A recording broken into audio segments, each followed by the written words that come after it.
There are days in life when we wake up to find everything feeling so heavy, as if the entire sky is falling on our tired shoulders.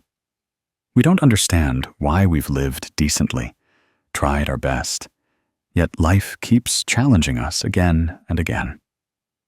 Sometimes it's an unstable job, working tirelessly, but never earning enough to live.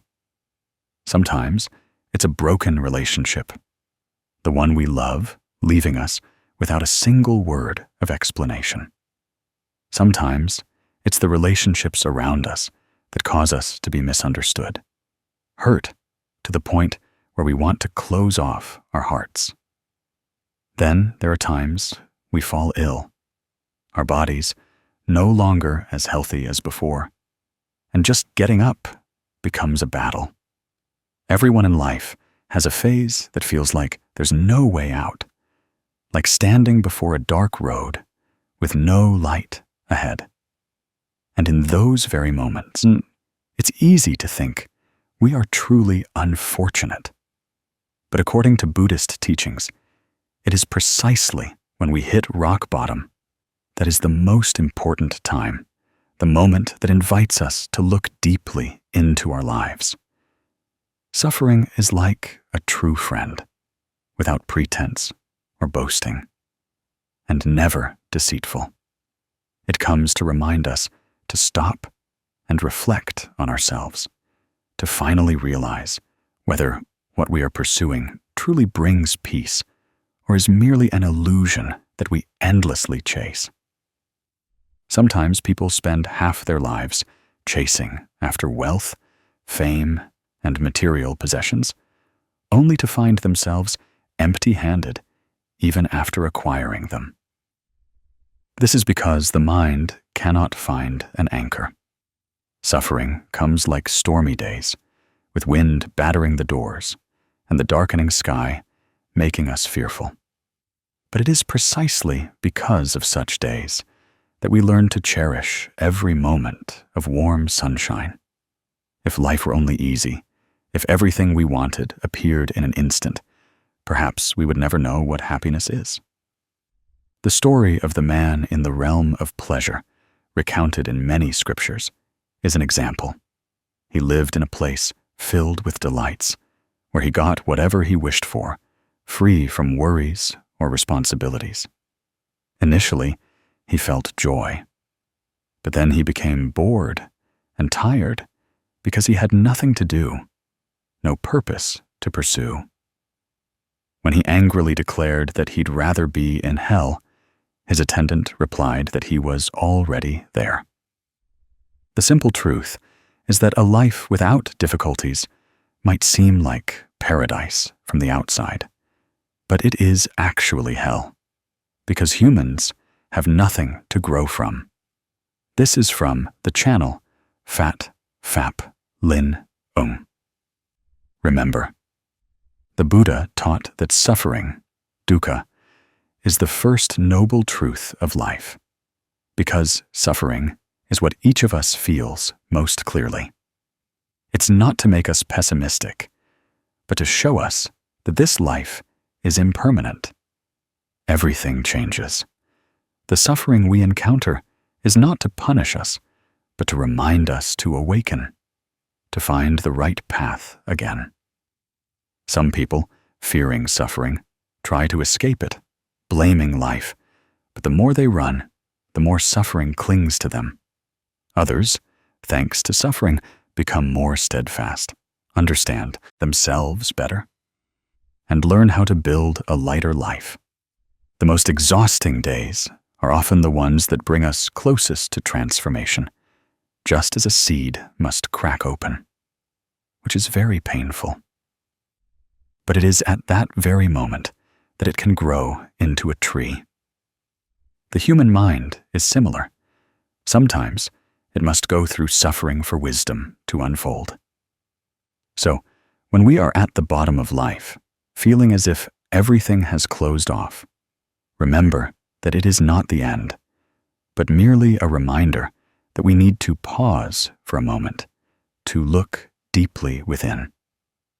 Now, Before embarking on a deeper journey into the Buddha's teachings, let us take a moment to breathe gently. One warm inhale, one slow exhale, to allow our minds to soften.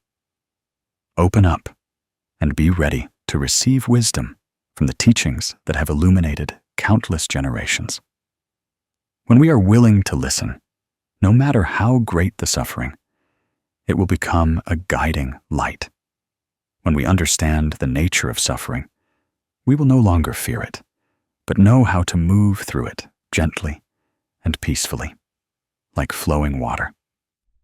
As we begin to calm down, perhaps many worries still linger in your heart, because even when we know that suffering is a silent friend, an alarm bell that helps us reflect on ourselves, life in reality is not as easy as we hope. There are times you feel life is testing you to the extreme, when even the unintentional words of others are enough to plunge your mind into an abyss. A small displeasure can make your heart ache. You are good to others, but they misunderstand you. You try your best, but are still looked down upon. You live sincerely, but in return, you receive hurts that no one can understand, amidst the struggles of making a living. The harder you try, the more things seem to work against you. At such times, you may have asked yourself why you have to suffer so much. Why do others easily achieve things that you struggle endlessly for? Why are you kind, yet life leans towards injustice? Why do you try so hard, but happiness is never complete? These questions are not yours alone. Every person on this earth has silently asked them at some point, sometimes in the dead of night, sometimes amidst a bustling life. And it is precisely because of these questions that the Buddha revealed a truth to us. The first truth in the Four Noble Truths is that life is suffering. Suffering is not meant to make us pessimistic. The Buddha taught about suffering to open our eyes. When you wonder why you suffer, that is when you are stepping onto the path of awakening.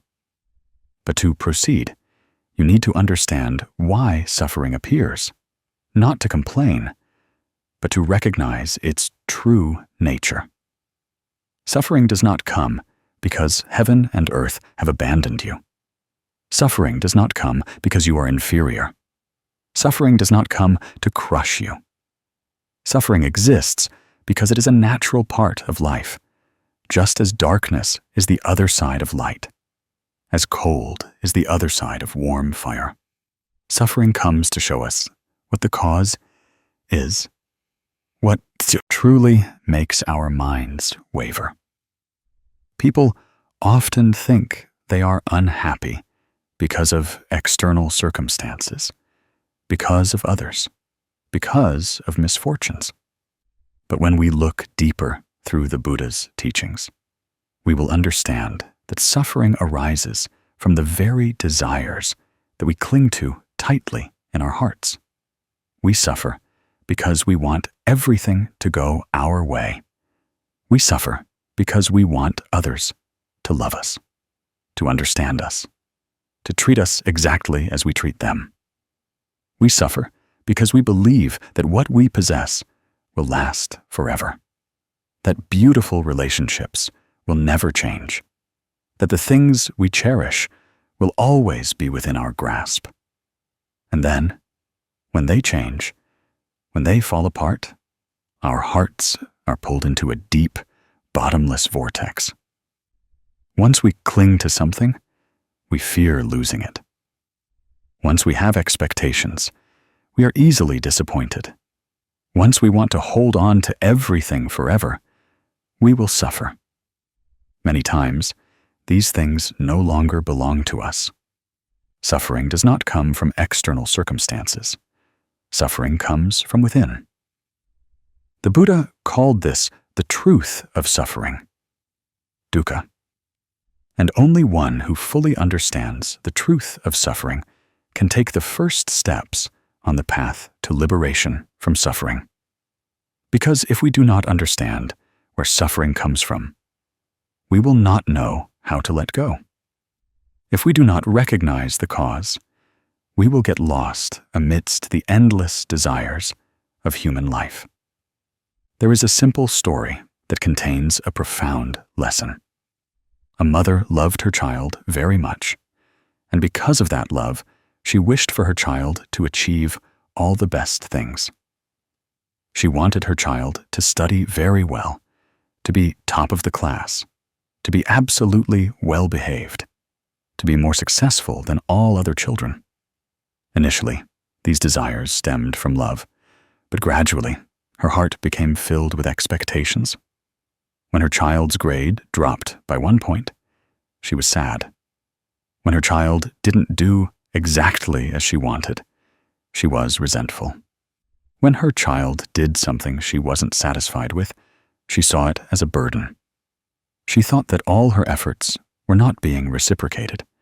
She thought life was unfair for giving her a child who wasn't as perfect as she wished. One day, due to academic pressure, the child collapsed from exhaustion and had to be hospitalized.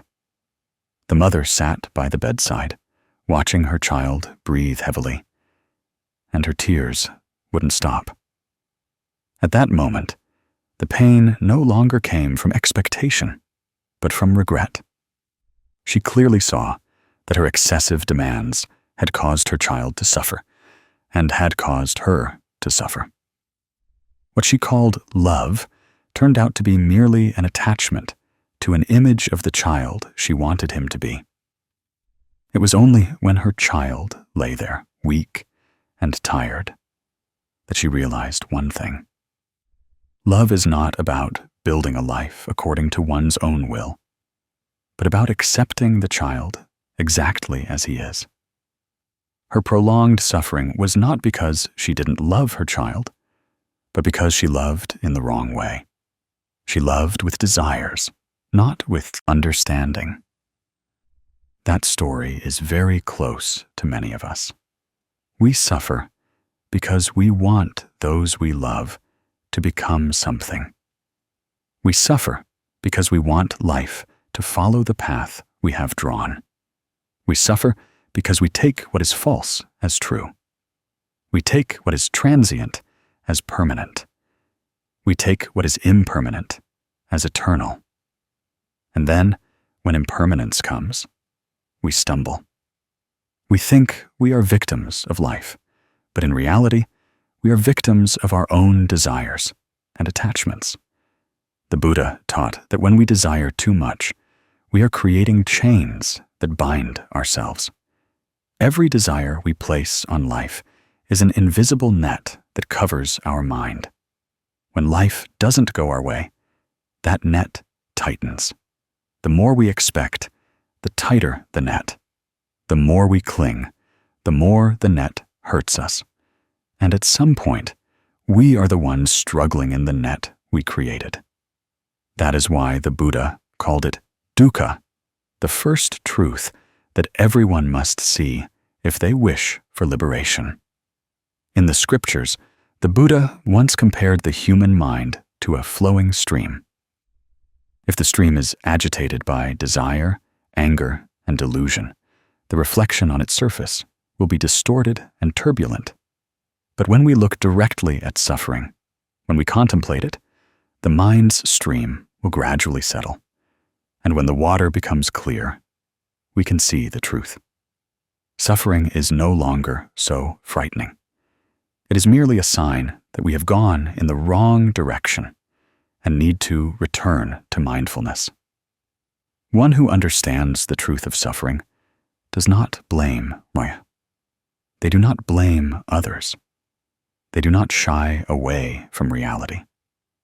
They embrace suffering and see through it, because they know suffering is not a closed door, but an open one. It opens for us an opportunity to re-examine what is unsettling our minds. It opens an opportunity to train, to become stronger, to grow. Suffering is like fire, but it is in fire that steel is forged. The human mind is similar.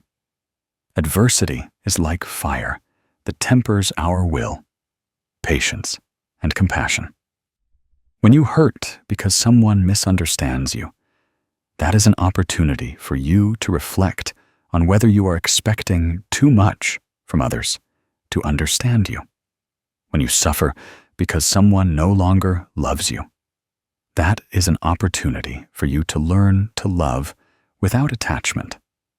When you fail at work, that is an opportunity for you to clearly see your true capabilities and let go of the ego that demands too much. When life pushes you to rock bottom, that is an opportunity to reevaluate what you once considered important to see if it's truly worth pursuing. Suffering always comes with a lesson. Those who understand the lesson overcome it. Those who don't understand repeat the suffering again and again. In the Sutra of the Four Noble Truths, the Buddha taught that understanding suffering is the first step towards the cessation of suffering. Because when we understand it, we will no longer be led by it. We clearly see its root causes are greed, anger, and delusion. And when we see the causes, we know that merely reducing our desires already lessens half of our suffering.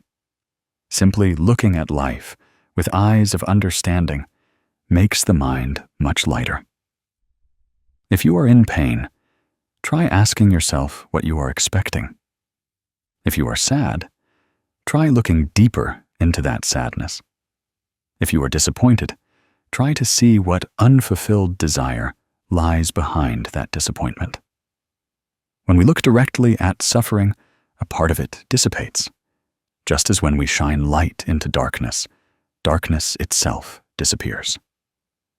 Suffering does not need to be chased away. Understanding it is enough for transformation. In life, you can start with the smallest things. When encountering something undesirable, instead of reacting immediately with sadness or anger, pause for a moment and ask yourself why you are suffering. When your mind begins to cling to something, gently let go. When someone hurts you, look at them with understanding instead of blaming. When work fails, see it as an opportunity to learn a new lesson. Every day, you just need to reduce one desire, increase a little understanding, and you will naturally feel much lighter in your heart. Suffering is not meant for us to fall, but for us to grow. No one in this world is free from suffering, but only those who know how to look directly at suffering, understand its roots, and know how to transform it, can emerge from pain with serenity. When you understand the nature of suffering, you will no longer fear failure, no longer fear loss, no longer fear life's changes. Because you know that suffering is only a part of the journey, and if you know how to face it, suffering will become your guiding light. That is the profound meaning of the noble truth of suffering. By understanding it, you will no longer be swept away by life. You will stand firm. You will be calm. And when your mind is calm, you have taken the first step on the journey to overcome all suffering, as the Buddha taught. Those who have experienced misfortune, struggled, been misunderstood, or been pushed into seemingly inescapable situations will understand that there are pains that cannot be spoken, only silently endured. Sometimes, even though we try to live virtuously, try to treat others kindly, try to keep our minds pure, time and again, challenges appear, one misfortune after another, as if life is pushing us into a corner. Others only see the external appearance. But we know very well how worn out and exhausted we have been inside. When people fall into difficult circumstances, they often feel helpless, sad, and ask themselves why everything happens to them. Even if unspoken in our hearts, we may still silently utter that question. And it is in those moments of frustration that each person seems to long for a helping hand, for guidance, for an understanding of the meaning of the unfolding events. While still in suffering, few see its true nature. They only feel pain, weariness, loss, and an uncertain future. But when they move on to a different path, when they look back, they realize something very different.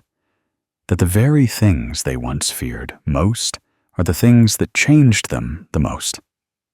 Suffering is not just to hurt us, but also to help us awaken. In Buddhism, suffering is not something strange. The Buddha clearly taught that humans are born with the elements of dissatisfaction. Suffering is a reality that everyone must experience, not something reserved for a select few. But the important thing is not whether suffering exists, but whether we know how to recognize its meaning. Those who only complain will accumulate more suffering. Those who know how to look at suffering to learn will find suffering becomes their teacher. And those who are grateful for adversity will walk more steadfastly with each step. Perhaps you have heard the image of a person who, after death, is taken to a place full of pleasure. In that place, there is no need to work, no need to worry, no one causes annoyance. Everything is readily available, abundant food, magnificent houses, beautiful scenery. Everything is so convenient that simply thinking of it makes it appear. At first, the person was extremely happy, but the longer they lived in an environment without challenges, without goals, without anything to strive for, the more empty they felt. After a while, the initial feeling of happiness vanished, leaving only boredom and weariness. The person began to realize that a life without difficulties was truly meaningless. This story is not just for entertainment. It reflects the truth that a life full of only conveniences, without training, without friction, without pain, is like a beautiful flower kept under a glass dome. It looks pretty, but it has no vitality. The Buddha taught that if a person has never experienced suffering, they cannot develop wisdom and cannot understand the true value of happiness. Difficulty is what helps us grow. Adversity is what makes us strong. If someone lives a life only seeking enjoyment, they will never know who they truly are or the extent of their abilities. People often only want what is peaceful and pleasant, but it is precisely when life gets turbulent that we are forced to turn and look at ourselves. For example, when we encounter failure, we begin to learn how to reevaluate ourselves. When we experience loss, we learn to cherish what we have. When someone hurts us, that's when we learn compassion. When we fall into a deadlock, that's when we learn the lesson of letting go. Suffering does not come to torment us, but to show us what is most important. The ancients had a saying, "Fire tests gold, hardship tests strength. Fire makes gold shine, and hardship awakens our minds." In normal times, everyone thinks they're capable, steadfast, and understand life. But when misfortune strikes, sometimes just a gust of wind is enough to make us waver. It is at that very moment that suffering becomes a true mirror, for us to reflect on what we have ignored for so long. There was a man who worked for a large company for over 10 years. Everything was stable. Colleagues liked him. His job was familiar, and his income was sufficient. He thought his life was settled, and he only needed to work patiently for a few more years to provide for his family. But then one day, the company downsized, and he was on the list, without warning, without any preparation. The feeling at that moment was as if the whole sky had fallen. From a stable person, he became disoriented. His mood plummeted. He suffered from insomnia, blaming himself, asking what he had done wrong. In the first few days of unemployment, he lived in fear, not knowing what tomorrow would bring.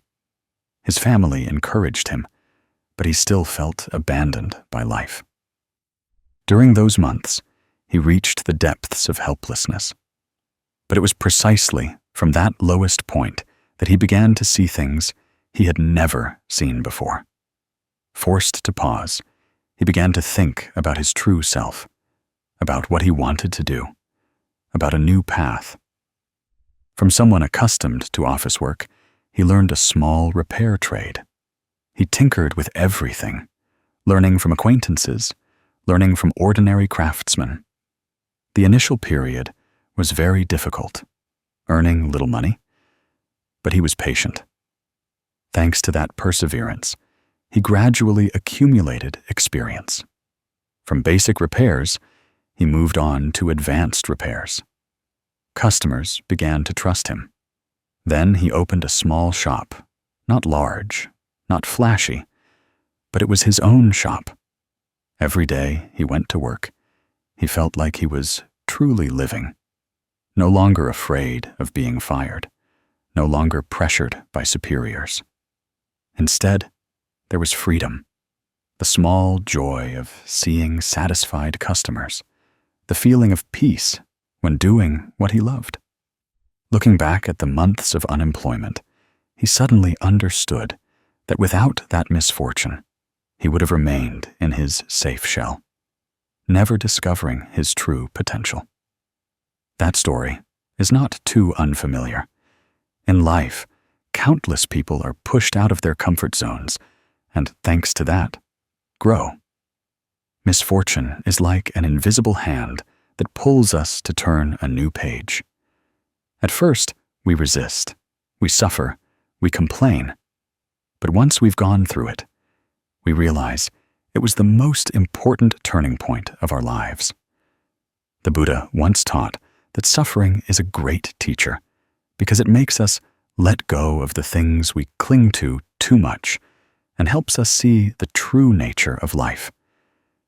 In the scriptures, there is a saying, "Lotuses grow in mud."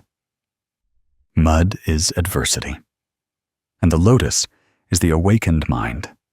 Without mud, the lotus cannot grow. Without difficulties, wisdom cannot unfold. Suffering is the ticket that takes us into life's greatest classroom.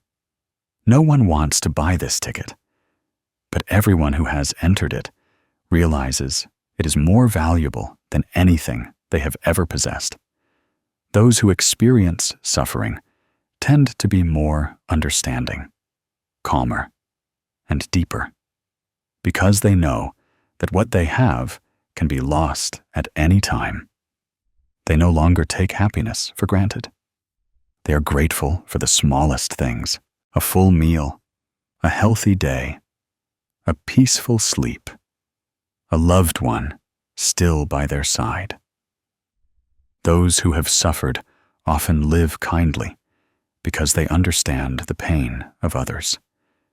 They are gentle in words, gentle in mind, and gentle in judgment.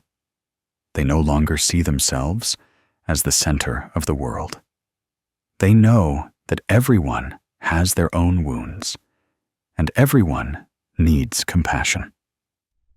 Therefore, those who have passed through suffering often carry a more benevolent gaze. But for suffering to become a teacher, we must be open to learning, not resist it. Some people, when they encounter pain, see it as an enemy.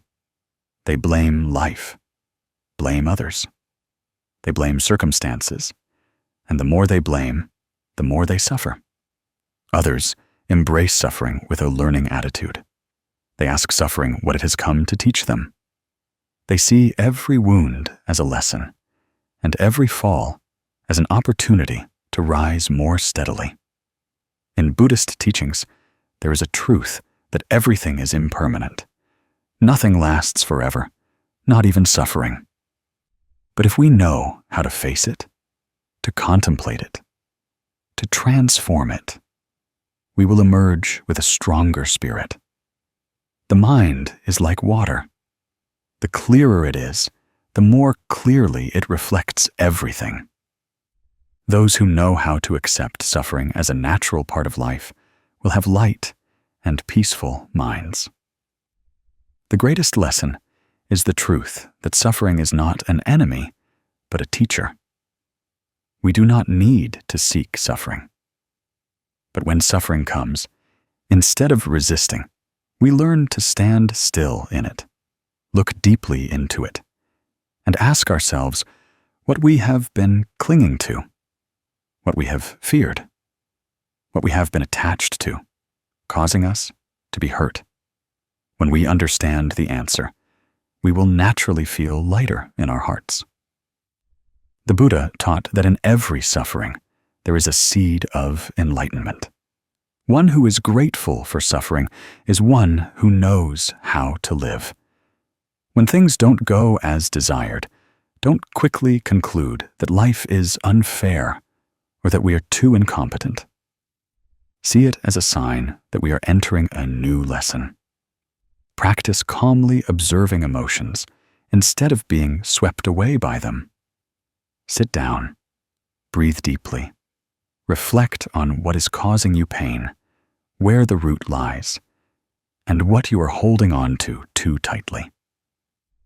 When we see the true cause of suffering, we will know how to let go. When one door closes, don't stand there crying. Believe that another door is waiting for us ahead. Often, that new door only opens when we have passed the lesson from the old door. Nothing in life happens without a reason. If we go through a misfortune, see it as an opportunity to be tempered. If we lose something, believe that heaven is preparing something else for us. Suffering helps us become the person we need to become, not the person we want to become. And that is why we must learn to be grateful for even the unpleasant things in life. If you are going through a difficult time, hear the Lin Ung Buddhist Dharma channel tell you that you are not on the wrong path. You are just passing through a necessary segment to grow stronger. One day, you will look back and smile because today's adversity changed you in ways you never expected. When we view suffering as a teacher, we will no longer tremble before life. We will take each step steadily, slowly, but with full mindfulness. And each misfortune, when it comes, we will not ask why it happened to us, but what we learned from it. One who can do that is a person of wisdom. Perhaps deep down, you still feel that suffering is indeed a teacher, something that helps us open our eyes to life with a deeper perspective. But there is another thing. Once we understand that suffering is a mirror reflecting our mind, we need to see more clearly the forms in which it comes to us. Because many of us, when facing difficulties, often do not recognize what we are suffering from. We only feel a vague dizziness in our hearts, only feel our minds heavy without understanding its essence. Sometimes we hurt because others hurt us. Sometimes we hurt because we ourselves cause our own downfall. Sometimes we think we are hurting over one thing, but in reality, what is truly crushing us lies deep beneath the surface. And if we do not see through the two major sources of suffering, it will be very difficult for us to find the path to peace. In this life, regardless of social class, rich or poor, powerful or ordinary, wherever one lives, people suffer mainly from two forms. One is mental suffering, and the other is physical suffering. Mental suffering consists of invisible wounds that are persistent and haunting. Physical suffering consists of overt pains that we feel every day with every breath. Both can exhaust a person, but they can also help a person grow if they know how to reflect. Sometimes we think we are very strong, but just a small misfortune can cause both our mind and body to slump. The truth is that everyone has weaknesses, and everyone experiences moments of despair. No one has lived in this world without tasting one of these two pains. Perhaps you have had days lying in bed, unable to sleep because your mind was filled with thoughts. Old things, new things, other people's problems, your own problems, all intertwined.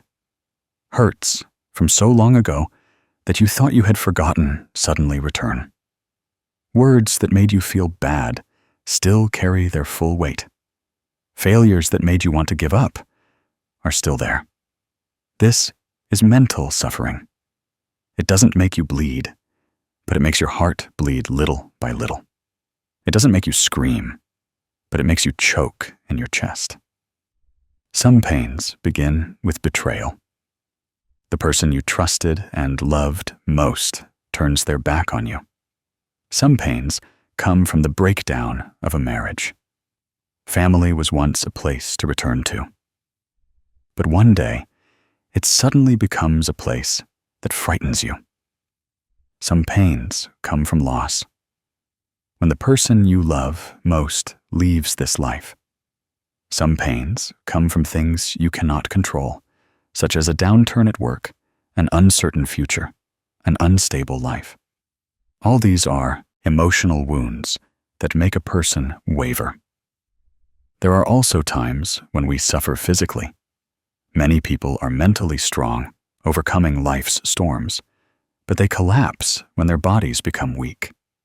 Illness robs people of their freedom. A prolonged pain, a sudden accident, a bout of sickness that leaves us bedridden for weeks. When the body can no longer cope, the mind can easily collapse. People who are sick for a long time often develop low self-esteem and sadness. They feel life is a burden they can no longer bear. The Buddha taught that humans suffer in two forms, physical and mental. But more profoundly, the Buddha taught that mental suffering is heavier than physical suffering, because physical suffering only pains us for a time. But mental suffering can follow us for life if we do not know how to deal with it. Physical pain can be alleviated with medicine, but mental pain has no cure other than understanding, mindfulness, and the ability to reflect on oneself. When the Buddha said that suffering does not kill us, but helps us see the true nature of life, that was not comfort, but truth. Because it is precisely in moments of pain that we clearly see what is valuable and what is merely an illusion. The Lin Ung Buddhist Dharma channel wants to tell you two small stories.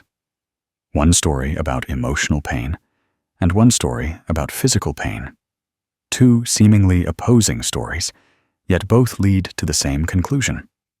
If we know how to face them correctly, both types of pain can become lighter.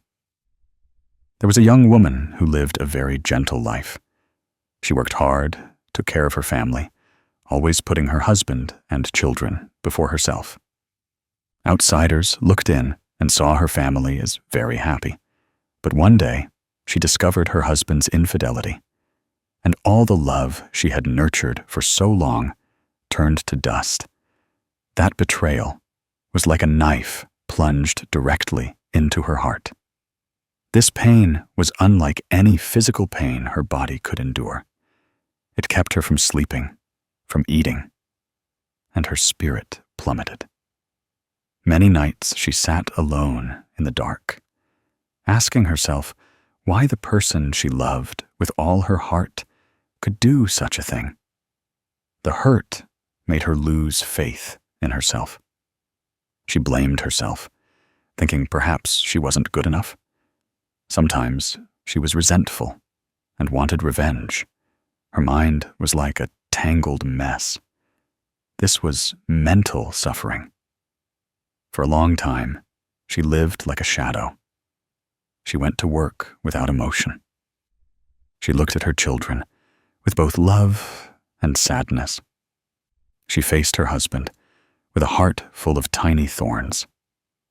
Sometimes she thought if she could trade this pain for a physical wound, it would be worth it, because this emotional pain was too great and couldn't be concretely touched to be healed.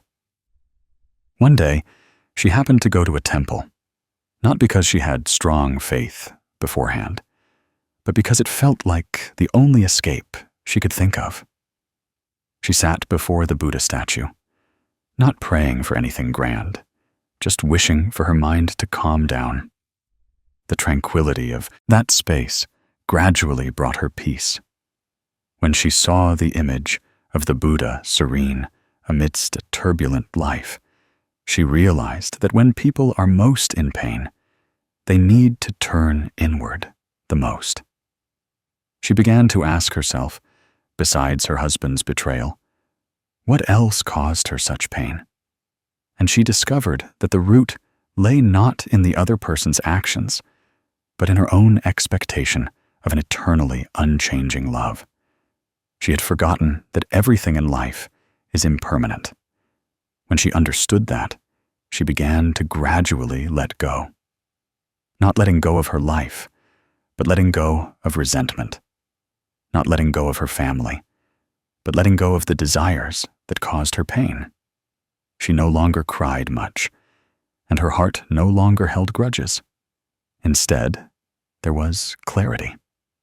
That mental suffering gradually lightened, like clouds dissipating in the evening. The second story is about an old janitor. He lived a diligent life without wealth or significant possessions, but he was content with his life. Then, one day, he contracted severe pneumonia. The prolonged illness made breathing difficult, and he was bedridden for weeks. The sickness caused his body great pain and robbed him of his independence. His spirit slumped because he didn't want to become a burden to his children and grandchildren. This was physical suffering. Anyone who has been seriously ill will understand this kind of suffering. It's like a wave that prevents you from getting up. But what was remarkable was that despite the pain, he didn't complain. He accepted it as a part of old age. He told his children that every body would eventually grow old and weak. The important thing was for the mind to be at peace. Many nights, lying in his hospital bed, he listened to each of his breaths. He thought about his life, about what had passed. He didn't blame heaven and earth, for he knew everyone born must get sick and eventually die. He only feared he hadn't yet lived out his remaining days with a mind free of resentment towards anyone. This perspective helped him recover from his illness faster. The doctor said he recovered well, partly because of his strong spirit. Physical suffering could not hinder the clarity of his mind. And it was by understanding the truth of impermanence that he became serene. Two stories, two pains. One is the mental pain of betrayal. The other is the physical pain of illness. But both characters overcame their suffering by learning to accept. They both understood that suffering is the nature of life. When we complain, suffering multiplies. When we face it, suffering subsides. The Buddha taught that suffering is like fire. If we touch it with a mind full of anger, it will burn us. But if we look at it with wisdom, we will understand that the fire can illuminate our path. In the scriptures, the Buddha once said that all suffering is a gateway to enlightenment. If we know how to contemplate, contemplation means looking deeply into the cause. When we are betrayed, we suffer because we cling to an image we once believed in. When we are sick, we suffer because we cling to this temporary body.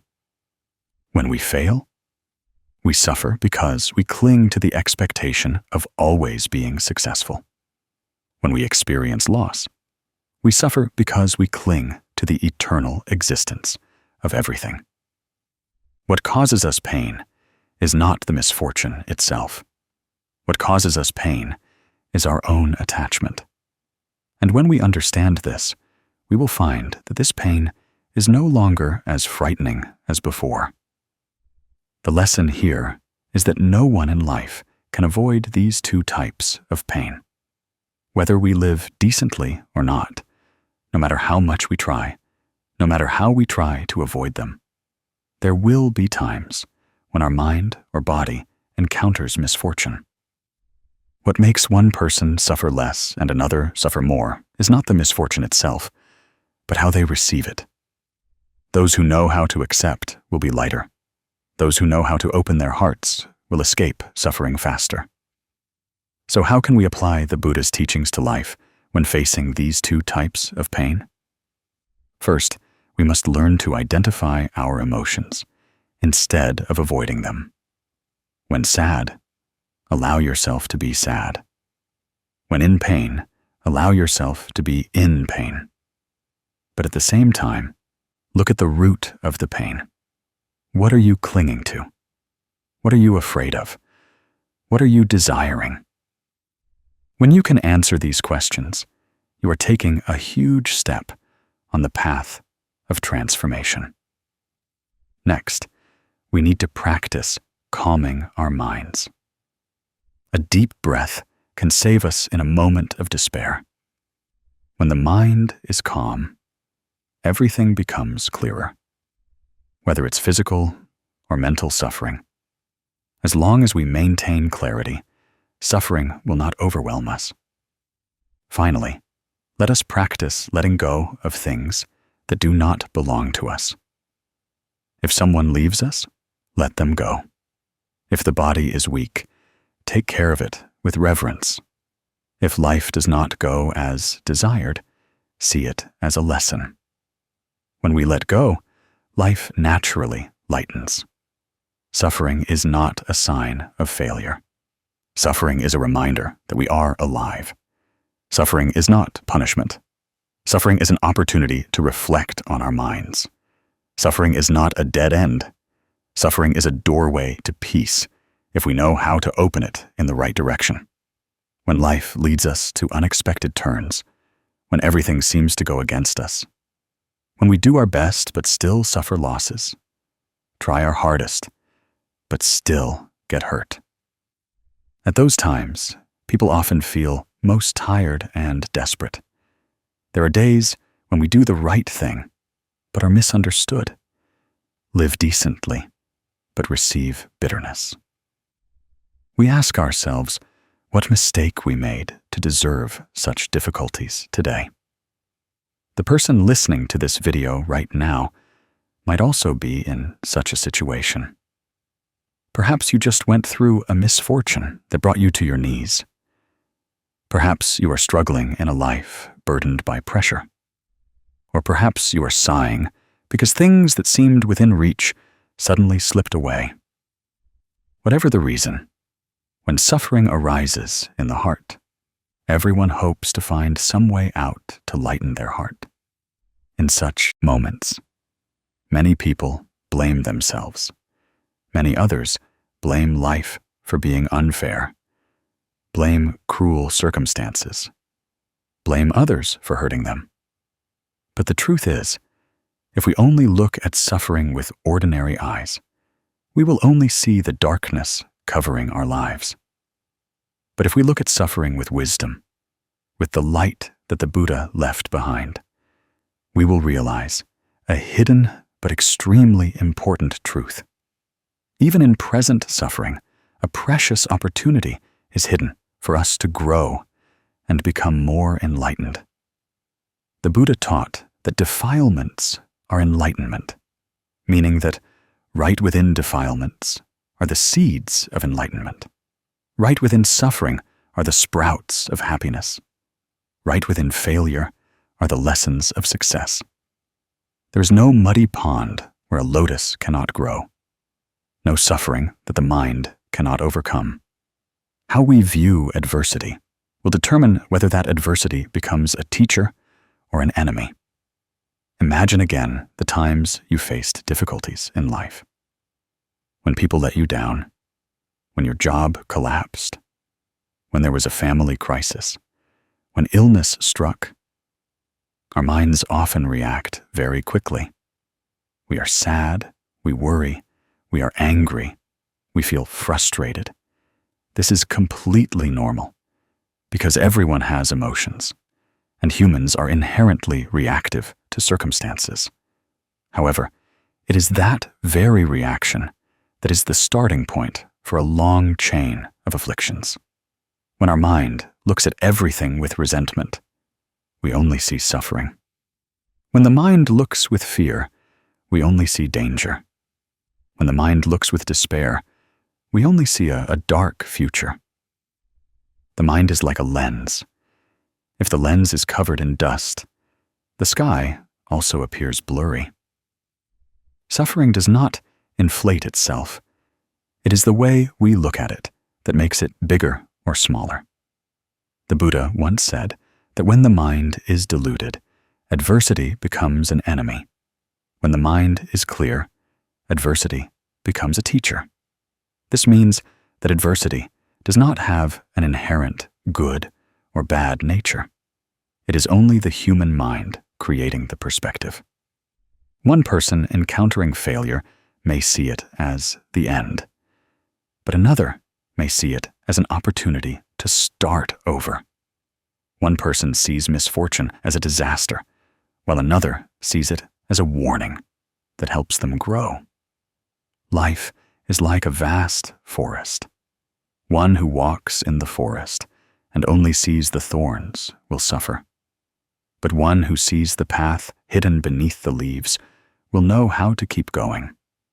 Suffering is the same. Outwardly, it is full of challenges, but inwardly, it contains a great lesson for those calm enough to recognize it. There is a folk tale often told in Buddhism to help us understand this more clearly. The story goes that there was a poor farmer living in a small village. His most precious possession was an ox. The ox helped him plow the fields, draw water, transport goods, and feed his whole family. One morning, when he woke up, he discovered the ox was gone. People said it had wandered into the forest, or someone had stolen it. He was utterly devastated. For a poor farmer, losing an ox was like losing the only thing that could feed his family.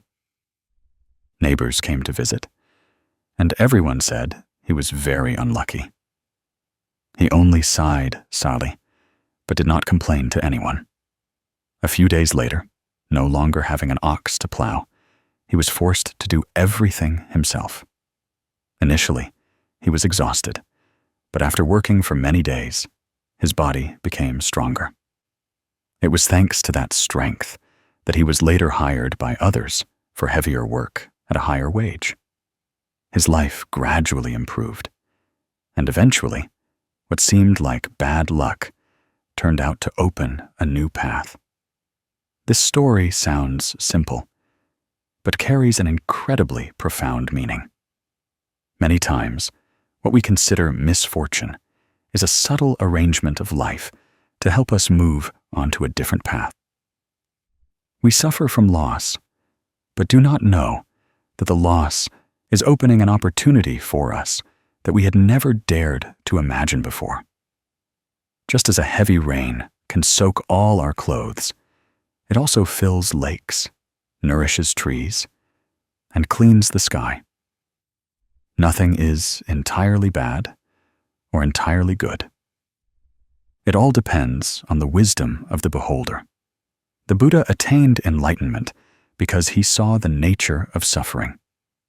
In the scriptures, he taught that suffering is not our enemy. Suffering is an alarm bell for us to return and reflect on our minds. If there were no suffering, people would easily live carelessly, easily fall into greed, anger, and delusion without realizing it. Many people, when they succeed too easily, tend to forget kindness, forget gratitude, and easily disdain others. But when they experience suffering, people become more humble, more introspective. They learn to cherish the simple things more. Suffering can make people cry, but it is also what awakens them. When we understand suffering correctly, we no longer fear it, but are grateful for it, because it helps us change. One of the teachings often mentioned in Buddhism is that afflictions are enlightenment. This phrase means that afflictions, if seen correctly, will become the path that leads us to enlightenment. A person in their most painful moment is often the one most willing to listen. A person who has stumbled is often more understanding. A person who has gone through storms is often more profound and compassionate towards others. When we suffer, we learn patience. When we are betrayed, we learn how to choose people. When we are looked down upon, we learn how to be strong. When we fail, we learn how to start over. No lessons come from overly peaceful days. Turbulent days are the ones that teach us how to live. There's a passage in the scriptures that says, "In darkness, there is the seed of light." Because only when night falls can we clearly see the stars. Similarly, in suffering, there is the seed of happiness. Because only when people face suffering do they learn to cherish peace. Those who are sick truly understand how precious health is. Those who fall into poverty understand the value of every honest penny. Those who experience brokenness truly understand what true love is. Happiness does not come from a life without suffering, but from knowing how to look at suffering with new eyes. Let's try to return to our own present life. Isn't it true that many times we only see the surface of a problem and not its underlying nature? When we lose a job, we think we are useless, not knowing that this could be an opportunity to turn in a different, more suitable direction. When we suffer a heartbreak, we think our life has collapsed, not knowing that that person leaving helps us avoid an unfulfilled relationship. When others treat us badly, we feel sorry for ourselves, not knowing that this is teaching us to love ourselves more, to choose healthier relationships. Everything that happens in life has its causes and conditions. Nothing is accidental. Everything is a lesson for us to grow. The Buddha's wisdom is not something lofty or distant, but simply the way of looking at everything with stillness and clarity. When our mind settles, no longer churning with anger or resentment, we will see that every suffering before us has a completely different true face. We will see that suffering is not an end point, but a journey of transformation. We will realize that the wounds that are bleeding today will become scars that make us stronger. We will know that tears fall, not for us to be weak, but for our minds to be cleansed of worldly dust. In daily life, to see suffering with wisdom, we can start by accepting what is happening. Acceptance is not giving up. but recognizing the truth as it is. When we accept, the mind no longer resists, no longer struggles in despair. When the mind calms down, wisdom naturally arises. We begin to clearly see what needs to be let go, what needs to be kept, what needs to be changed, and what should be left to unfold naturally. A person who knows how to accept is a person who knows how to live in harmony with causes and conditions, not forcing everything according to their will and not creating more suffering for themselves. After learning to accept, we can practice seeing the small, bright spots amidst adversity. Sometimes it's just a word of encouragement from someone, a very small opportunity, a door slightly ajar, or even just the fact that we still have enough strength to keep going. Though small, these bright spots are enough to warm the heart of someone in the dark. Little by little, we will see that adversity is not entirely dark as we imagined. There are always elements that help us rise. It's just that before, we were too busy with sadness and suffering to notice. Most importantly, we must draw the lesson hidden beneath the suffering. Every suffering has a lesson. One who learns overcomes. One who refuses to learn repeats. When we understand the lesson, we will no longer fear difficulties. We know that whatever happens, it brings a new value to our life, like the farmer who lost his ox. The lesson came from seemingly losing everything, but it opened an opportunity to train his body and find a new way of life. Therefore, what we need is not to pray for an end to suffering, but to ask for a clear mind to learn the lesson from suffering. If you want to apply this wisdom to life, start by observing your mind whenever you encounter sadness.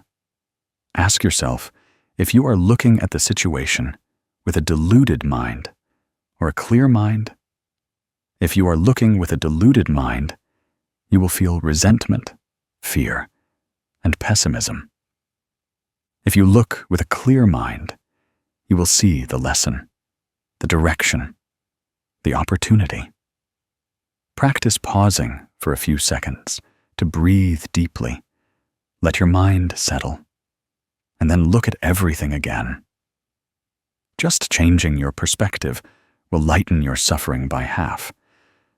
The rest will gradually dissolve as you learn to live in harmony with causes and conditions, doing no evil, creating no bad karma, and always maintaining kindness in your interactions. Another important thing is that when experiencing suffering, we should seek wholesome sources of energy. This could be listening to a Dharma talk, reading a few pages of scripture, or simply chanting the Buddha's name with mindfulness. When we chant the Buddha's name, the mind is placed on a bright point, no longer wandering in the darkness of defilements. The energy from the Buddha's name helps us calm down, gradually silencing negative thoughts. When our mind is at peace, even if storms rage, we remain as firm as a mountain. Only when we can perceive suffering with wisdom do we truly understand that no adversity in our lives is superfluous. Everything comes to teach us something. Every pain has its meaning. When we learn to cherish those lessons, life becomes lighter, our minds become broader, and we no longer fear challenges. A person with wisdom looks at suffering as a strict teacher who always helps us grow. Thus, no matter how much life may struggle, it cannot defeat us. We pass through suffering with equanimity, with faith in karma, with a benevolent heart, and with gratitude. For every experience is an important part of the journey to enlightenment. Sometimes, life suddenly makes us want to stop because we are too tired. Those are the days you've tried your best, but still feel disadvantaged. Days you've lived sincerely, but were misunderstood and treated unfairly. Days you wanted to do good, but only met with obstacles, moving from bad luck to injustice. Many of us have at least once wanted to collapse and ask ourselves why we live well. But life doesn't get easier. You might be in such a phase where moving forward feels weak, retreating feels painful, and standing still leaves your heart feeling empty. When people fall into misfortune, pushed into difficult circumstances, the first thing that appears is not rationality, but a sense of helplessness that spreads throughout body and mind. You know you don't want to give up, but you can't find anywhere to lean on. Many people look at you and think you are strong, but they don't know that some nights you toss and turn, unable to sleep. Some mornings you open your eyes, but can't find a reason to get out of bed. If you are in that phase, let the Lin Ung Buddhist Dharma channel sit beside you for a moment to converse with the heart of someone who has experienced falls like yours. Not to tell you to be strong immediately, but so you know that someone understands your weariness. We often think that only we are treated harshly by life, but in reality, everyone has times when they stand before a wall that is too high, and below it is an unexpected ditch that they never saw. Life is like that. The more we grow, the more we realize that life does not operate according to our wishes. Sometimes we gain, sometimes we lose. Sometimes we walk straight down a wide road without hitting a single stone. But there are also times when we take a step and immediately encounter potholes, sharp edges, or a strong headwind that threatens to blow away our willpower. The Buddha taught that life is impermanent, and it is impermanence that creates the turbulences we are forced to face.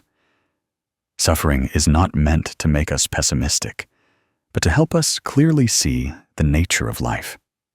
Everything we encounter, even failures that seem to numb our hearts, are part of the process of growth. We hurt to learn compassion, lose to learn appreciation, fall to learn to get up. But the problem is that when we are at the bottom of pain, it's hard to see the noble lessons that we will only understand later when our minds are calm. At that time, we only know that we hurt. We only know that we fell too hard and don't want to get up anymore. In Buddhism, there is something very important called karmic affinity. Every time we encounter difficulties, we often think we are unlucky. But in reality, it is mostly due to karmic affinities that we have not yet understood. Seeds sown in the past bear fruit in the present. Sometimes we encounter unfavorable situations not as punishment, but to remind us to be more cautious, more mindful, to know that we are going in the wrong direction or need an inner transformation. The Buddha did not teach us to escape suffering, but to look at it with a calm mind. Because only when we dare to look at pain can we understand its root. There is a story that many people have heard, but each time it is retold, it still makes people pause. It is the story of a father teaching his son to jump over a wall, then letting the boy fall into a ditch behind it. The boy burst into tears, feeling his father was cruel for knowing there was a ditch behind and still telling him to jump. The father calmly said, "There are many unexpected ditches in life. If I don't teach you now, when you encounter a real ditch in society, you will be hurt 100 times more. The father said that today's fall was not to break his will, but to teach him how to get up in the future. That is a lesson that only those who have experienced it truly understand. Life always contains unpredictable things. One clear day, we walk on a seemingly safe road. But just one wrong step, and we fall into a situation that makes us dizzy. Life is like that, never smooth, never calm as we think.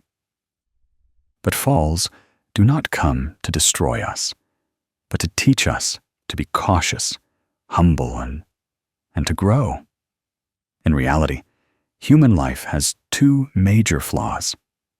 The first flaw is a lack of caution when facing something new. We often rush, wanting to go fast, forgetting to observe our steps. We place our trust in what we think is right, not realizing that the truth of life does not lie in haste. But the second, and more common, major flaw is when we have fallen. We lack the courage to get up. Many people fall once and then live in a state of fear forever, afraid to start over, afraid to try again, afraid to love again, afraid to take another step. It is this fear that makes them miss countless opportunities. If you fall and don't get up, life cannot change. But if you fall and get up again, each fall becomes a training. Many people, when facing difficulties, tend to blame heaven, earth, and fate. But the Buddha taught that external factors are merely conditions. The inner self is karma.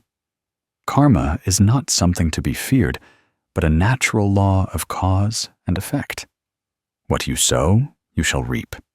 If you plant an orange seed, you cannot expect mangoes. But if you accidentally plant a bad seed, the important thing is not to complain, but to start planting a better one. In the Anguttara Nikaya, there is a saying, "Humans only suffer when they cling to unwholesome thoughts, and only find peace when they cultivate wholesome seeds."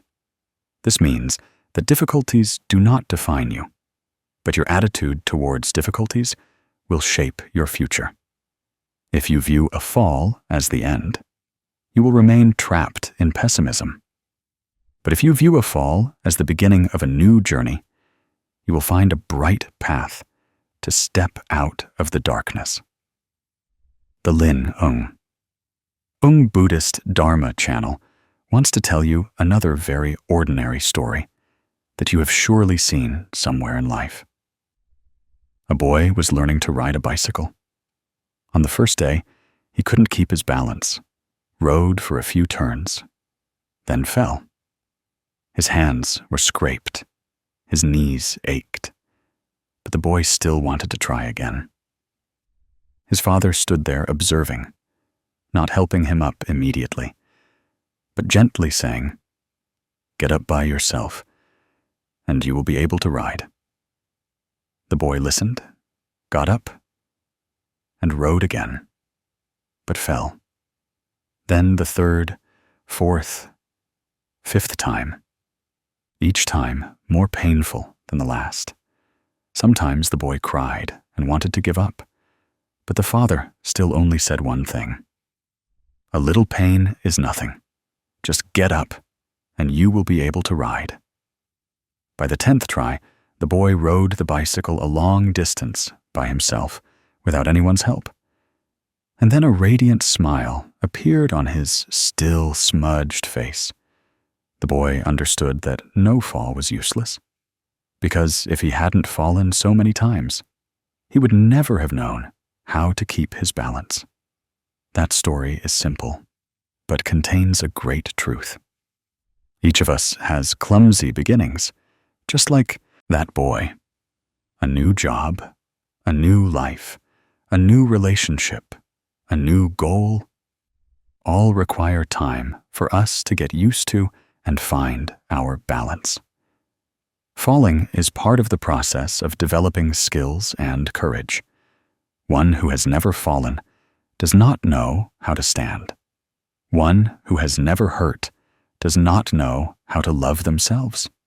One who has never been disoriented does not know how to cherish peace.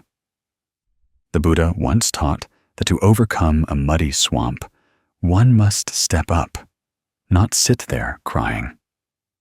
Each time we get up after a fall, we shed a little weakness from our hearts and add a bit of resilience. Looking back at past sufferings, we will see that the things that once made us cry to the point of choking are now precious lessons. If we hadn't been hurt that day, we would never have understood how strong we truly are today. Human psychology is like that. Only when pushed into difficult circumstances do people realize their true inner strength. Sometimes, what we think is the end is actually a turning point for us to mature. In the Majjhima Nikaya, the Buddha taught that people truly see the bright path when they agree to look into their own darkness. When we face difficulties with mindfulness, we will understand that pain cannot destroy us, but only helps us let go of ego, attachment, and impulsiveness. But life does not teach us with theories. It teaches us with collisions. It makes us experience. It lets us fall, and only then shows us that we can get up. Sometimes we hope someone will come to lift us up, but the one who helps us get up strongest is ourselves. That is why the father of the boy, learning to ride a bicycle, did not rush to help his son. Because if he did, the boy would forever depend on the help of others. But when he let his son get up by himself, he was giving his son a gift that seemed harsh, but was priceless. That is self-reliance in your life as well. Perhaps you are hoping someone will pull you out of the deep pit of pain, but that person may not come. It's not that they are indifferent, but because everyone has their own path. The truth is that most of the times we grow the most are when we are forced to stand up by ourselves without relying on anyone. The Buddha's mind is not in avoidance, but in actively looking at circumstances, accepting them, and then transforming them with wisdom. Any pain you are facing is just a part of the journey, and that journey requires you to walk with your own 2 feet. The greatest lesson from falling is awakening. We awaken to impermanence, awaken to limitations, awaken to patience. We learn to look at life with softened eyes. We learn to be grateful to everyone who has helped us, and even grateful to those who made us stumble, because they gave us lessons that no school could teach. When you look at life through the light of Buddhist teachings, you will no longer feel so burdened when things don't go as desired. You know that difficulties are just like rain that comes and goes. You know that each challenge is an opportunity for you to be tempered and become stronger. So, how do we apply these lessons to daily life? First, let your mind settle. When something happens, don't react immediately, but take a deep breath to identify your true emotions. When you are calm, you will see the root cause of the situation more clearly. Next, try to look at everything from the perspective of cause and effect. If the difficulty you encounter comes from your own fault, rectify it with wholesome actions. If it comes from unfavorable conditions, be patient and do not resist. After that, Ask yourself what you have learned from this situation. Have you learned to be more patient, more cautious, to let go more, or to be stronger? Each time you answer that question, you will see yourself making a little progress. Finally, make it a habit to get back up, not getting up impulsively, but with mindfulness. Get up with a clear mind and a grateful heart. Remember that one who overcomes challenges is not one who has never fallen, but one who falls and still gets up and keeps going. Life will place many walls and unexpected ditches before you. But each time you overcome a challenge, you will become a stronger version of yourself. And when you understand that lesson, your heart will lighten. You will no longer be afraid of falling, because you know that each fall is not an end, but merely a stepping stone for you to rise higher. You know that today's pain will become tomorrow's wisdom. You know that everything you are going through is helping you grow in ways you never expected.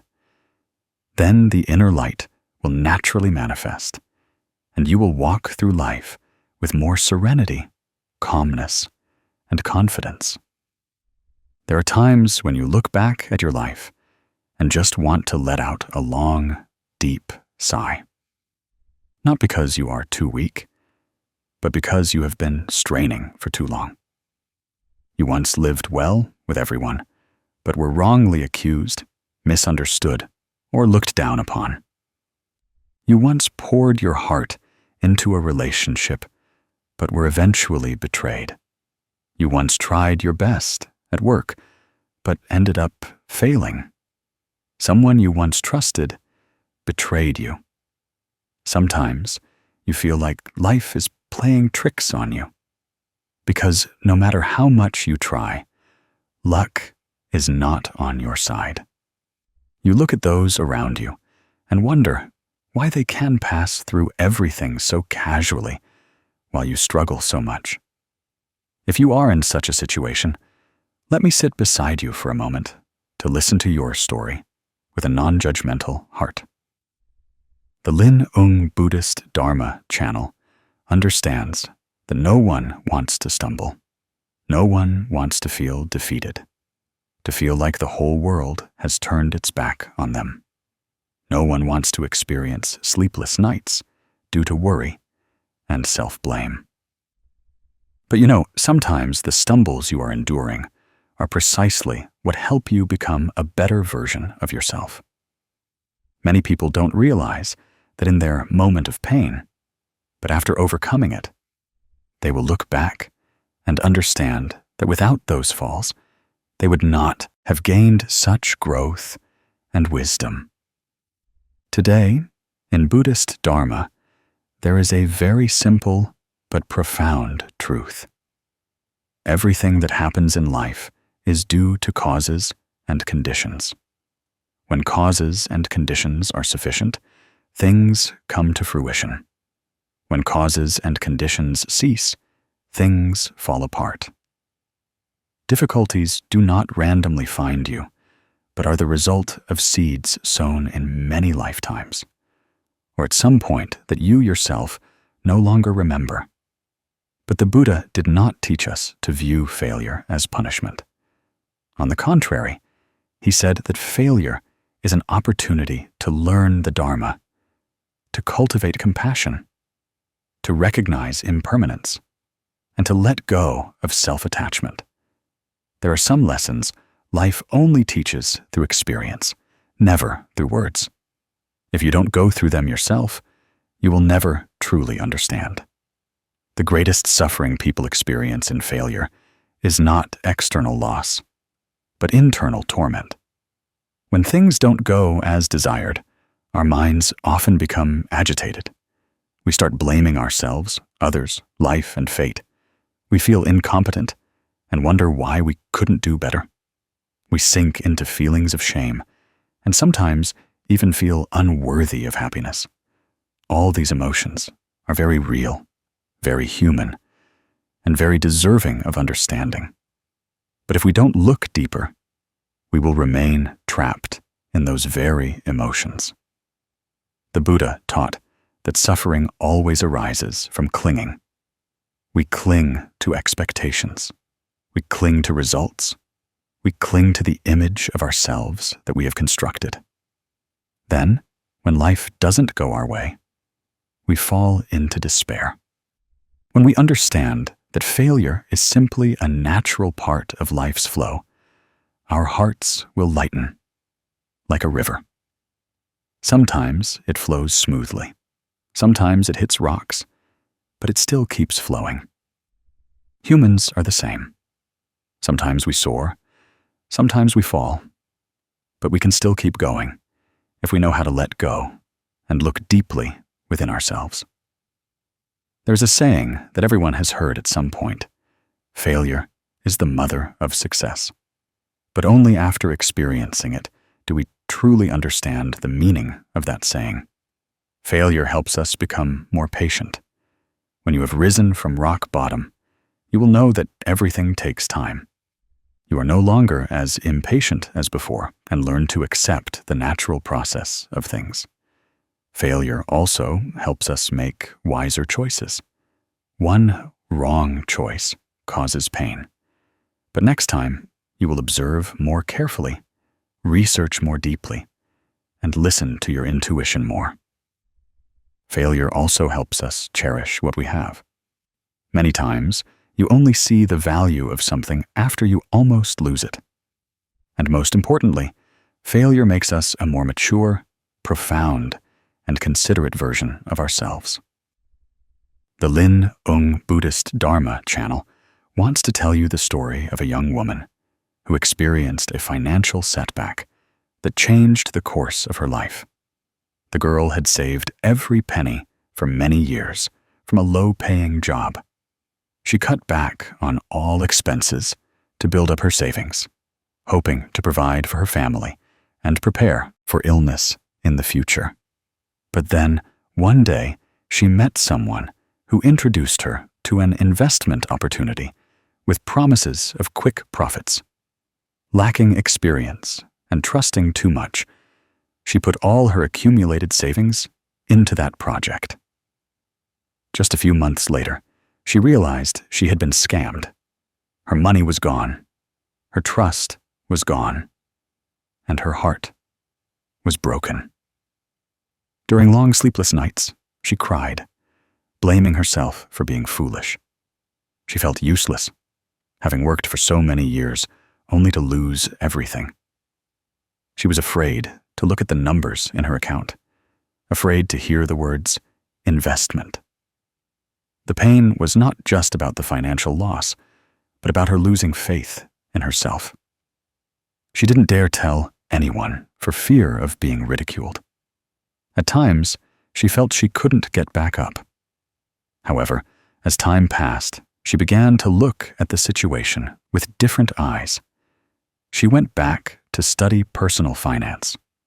She learned about scam models to know how to avoid them. She learned to analyze risks before making any decisions. She realized that if she hadn't been tricked in that small scam back then, it was very likely that she would have been drawn into a scam 10 times larger later on. If she had accumulated more money and then encountered the same type of financial trick without the previous experience, the consequences could have been much more severe.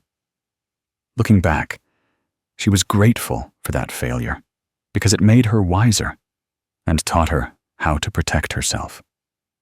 She understood that stumbling does not come to destroy you, but to teach you lessons that you absolutely must learn if you want to grow. If she had never lost all her money, she would not appreciate every penny she earns. If she had never been scammed, she would not know how to identify dangers in the future.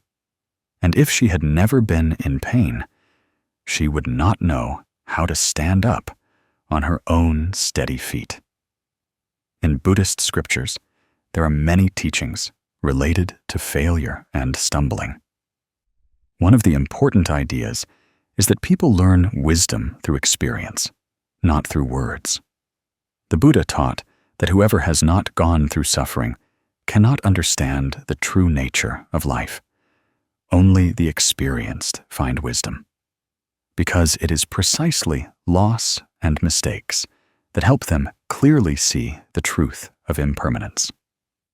In the Dhammapada, there is a saying that there is no path to happiness that does not pass through challenges. This reminds us that if we want a peaceful mind, we must learn to accept even adversity. When you look at failure with compassion for yourself, you will see that every stumble is a valuable lesson. But to be compassionate, you must start by letting go of self-blame. Sometimes we judge ourselves too harshly, forgetting that we are also human. We will make mistakes, and we will stumble. The Buddha taught that compassion is not just for others, but also for ourselves. When we can forgive ourselves, we can then move forward with a lighter heart. It is important never to be ashamed of failure. Shame comes when we don't dare to try. Shame comes when we don't dare to move on after a fall. But failure is not shameful. One who has never tried remains stagnant, but one who has failed yet dares to keep going is truly courageous. You are not judged by how many times you fall, but by whether you get up after each fall. The Buddha taught that a person who falls 100 times but still gets up 100 times is a person who conquers themselves. And conquering oneself is always the greatest victory. So how do we turn stumbles into lessons? First, when you encounter failure, allow yourself to feel the pain. Pain is not a bad thing. Pain is a signal for transformation. Then, when your mind settles, look deeply into the reasons for your failure, not to blame yourself, but to understand yourself. Was it due to lack of knowledge, being too trusting, carelessness, or chasing desires too quickly? When you see the root cause, you will naturally know how to correct it. After that, ask yourself what you learned from this event. Did you become more patient, learn to make better choices, appreciate what you still have, or become more grateful? Each time you answer that question, you will feel yourself improving a little. Finally, cultivate the habit of getting back up. Not getting up impulsively, but with mindfulness. Get up with a clear mind and a grateful heart. Remember that those who overcome challenges are not those who have never fallen, but those who fall and still get up and keep going. Life will place many walls and unexpected pitfalls before you. But each time you pass through a challenge, you will become a stronger version of yourself. And when you understand that lesson, your heart will lighten. You will no longer fear falling, because you know that each fall is not an end, but merely a stepping stone for you to rise higher. You know that today's pain will become tomorrow's wisdom. You know that everything you are experiencing is helping you grow in ways you never expected. At that point, inner clarity will manifest naturally, and you will walk through life with more serenity, calmness, and confidence. There are times when you look back at your life and just want to let out a long, deep sigh. Not because you are too weak, but because you have been straining for too long. You once lived well with everyone, but were wrongly accused, misunderstood, or looked down upon. You once poured your heart into a relationship, but were eventually betrayed. You once tried your best at work, but ended up failing. Someone you once trusted betrayed you. Sometimes you feel like life is playing tricks on you, because no matter how much you try, luck is not on your side. You look at those around you and wonder why they can pass through everything so casually while you struggle so much. If you are in such a situation, let me sit beside you for a moment to listen to your story with a non-judgmental heart. The Zen Buddhist Dharma channel understands that no one wants to stumble. No one wants to feel defeated, to feel like the whole world has turned its back on them. No one wants to experience sleepless nights due to worry and self-blame. But sometimes the stumbles you are enduring are precisely what help you become a better version of yourself. Many people don't realize that in their moment of pain, but after overcoming it, they will look back and understand that without those falls, they would not have gained such growth and wisdom. Today, in Buddhist Dharma, there is a very simple but profound truth. Everything that happens in life is due to causes and conditions. When causes and conditions are sufficient, things come to fruition. When causes and conditions cease, things fall apart. Difficulties do not randomly find you, but are the result of seeds sown in many lifetimes, or at some point that you yourself no longer remember. But the Buddha did not teach us to view failure as punishment. On the contrary, he said that failure is an opportunity to learn the Dharma, to cultivate compassion, to recognize impermanence, and to let go of self-attachment. There are some lessons life only teaches through experience, never through words. If you don't go through them yourself, you will never truly understand. The greatest suffering people experience in failure is not external loss, but internal torment. When things don't go as desired, our minds often become agitated. We start blaming ourselves, others, life, and fate. We feel incompetent and wonder why we couldn't do better. We sink into feelings of shame and sometimes even feel unworthy of happiness. All these emotions are very real, very human, and very deserving of understanding. But if we don't look deeper, we will remain trapped in those very emotions. The Buddha taught that suffering always arises from clinging. We cling to expectations. We cling to results. We cling to the image of ourselves that we have constructed. Then, when life doesn't go our way, we fall into despair. When we understand that failure is simply a natural part of life's flow, our hearts will lighten, like a river. Sometimes it flows smoothly, sometimes it hits rocks, but it still keeps flowing. Humans are the same.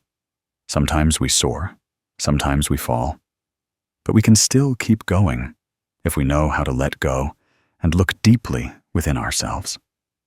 There is a saying that everyone has heard at some point. Failure is the mother of success. But only after experiencing it do we truly understand the meaning of that saying. Failure helps us become more patient. When you have risen from the bottom of an abyss, you will know that everything takes time. You are no longer as impatient as before and learn to accept the natural process of all things. Failure also helps us make wiser choices. One wrong choice causes you pain, but next time you will observe more carefully, research more deeply, and listen to your intuition more. Failure also helps us appreciate what we have. Many times you only see the value of something after you almost lose it. And most importantly, failure makes us a more mature, profound, and considerate version of ourselves. The Lin Ung Buddhist Dharma channel wants to tell you the story of a young woman who experienced a financial setback that changed the course of her life. The girl had saved every penny for many years from a low-paying job. She cut back on all expenses to build up her savings, hoping to provide for her family and prepare for illness in the future. But then, one day, she met someone who introduced her to an investment opportunity with promises of quick profits. Lacking experience and trusting too much, she put all her accumulated savings into that project. Just a few months later, she realized she had been scammed. Her money was gone, her trust was gone, and her heart was broken. During long, sleepless nights, she cried, blaming herself for being foolish. She felt useless, having worked for so many years only to lose everything. She was afraid to look at the numbers in her account, afraid to hear the words, investment. The pain was not just about the financial loss, but about her losing faith in herself. She didn't dare tell anyone for fear of being ridiculed. At times, she felt she couldn't get back up. However, as time passed, she began to look at the situation with different eyes. She went back to study personal finance. She learned about scam models to know how to avoid them. She learned to analyze risks before making any decisions. She realized that if she hadn't been tricked in that small scam back then, it was very likely that she would have been drawn into a scam 10 times larger later on. If she had accumulated more money and then encountered the same type of financial trick without the previous experience, the consequences could have been much more severe. Looking back, she was grateful for that failure because it made her wiser and taught her how to protect herself. She understood that stumbling does not come to destroy you, but to teach you lessons that you absolutely must learn if you want to grow. If she had never lost all her money, she would not appreciate every penny she earns. If she had never been scammed, she would not know how to identify dangers in the future. And if she had never been in pain, she would not know how to stand up on her own steady feet. In Buddhist scriptures, there are many teachings related to failure and stumbling. One of the important ideas is that people learn wisdom through experience, not through words. The Buddha taught that whoever has not gone through suffering cannot understand the true nature of life.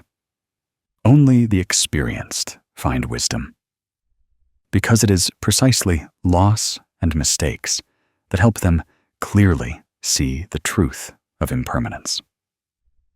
In the Dhammapada, there is a saying that there is no path to happiness that does not pass through challenges.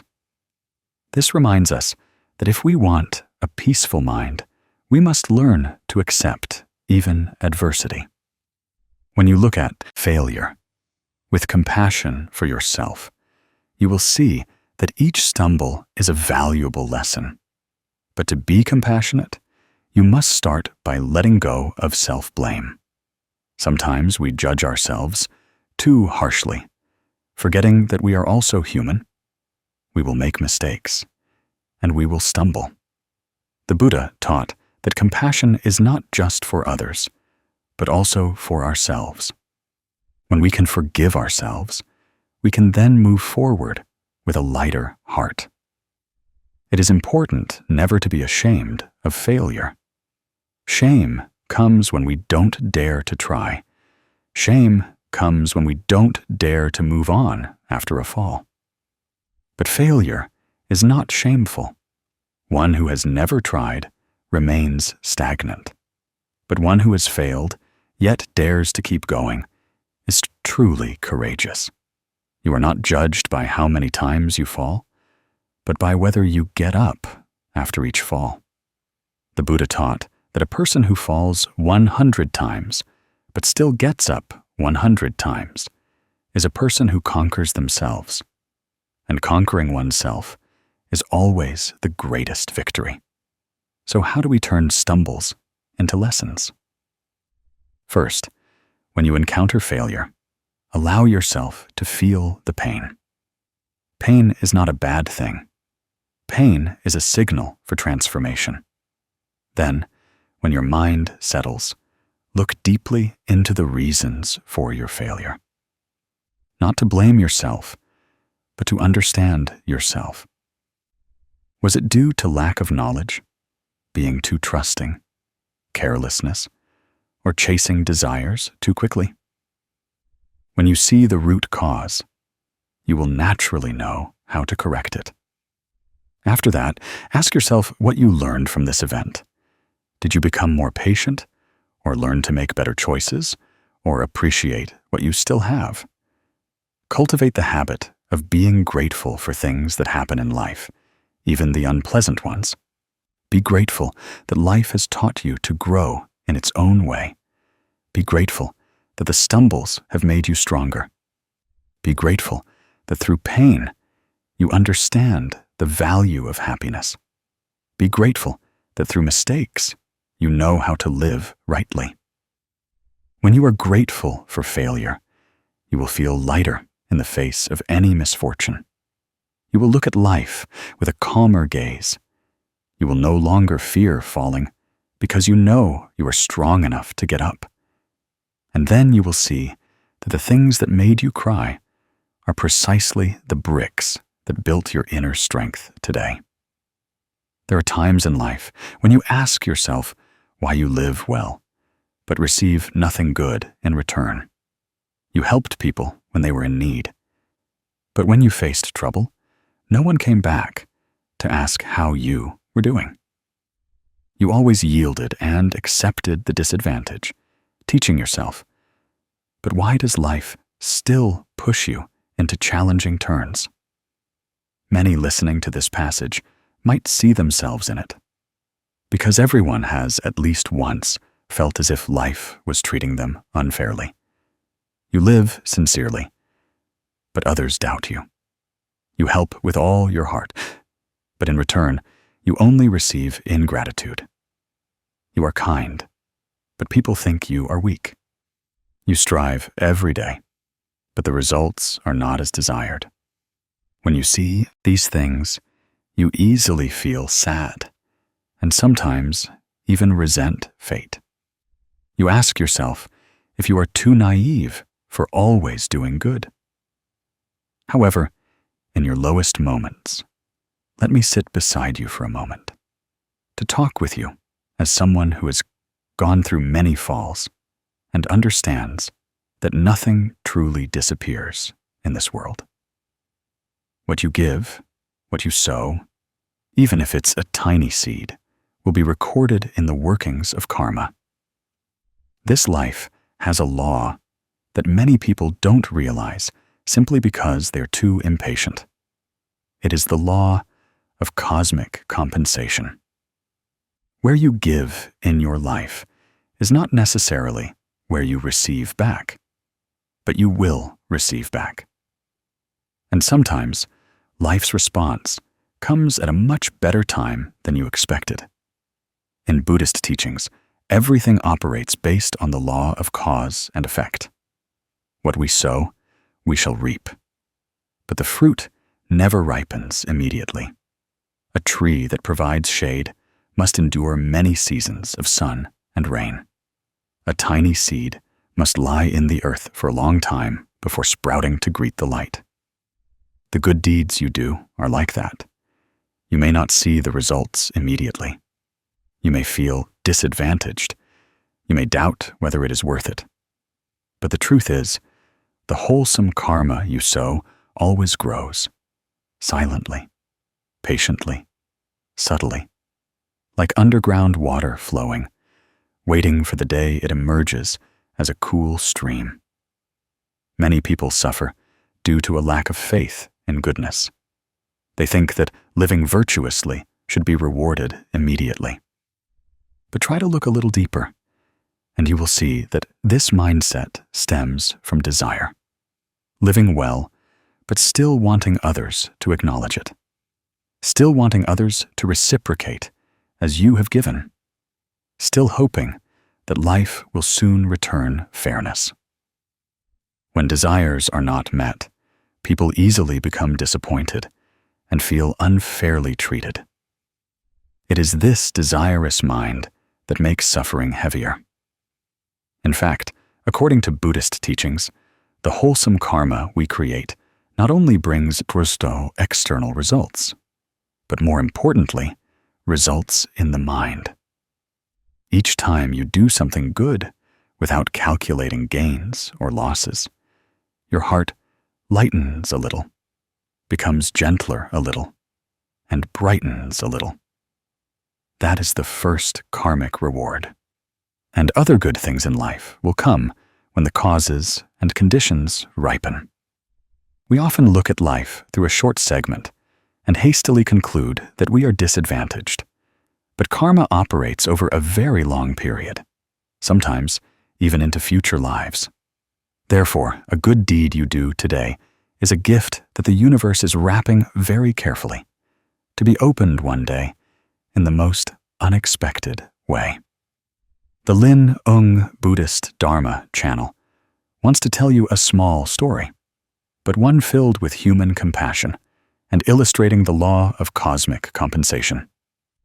In a poor rural village, there lived an old woman who collected scrap to get by. Her life was far from abundant. Her small house was dilapidated with leaks from all sides.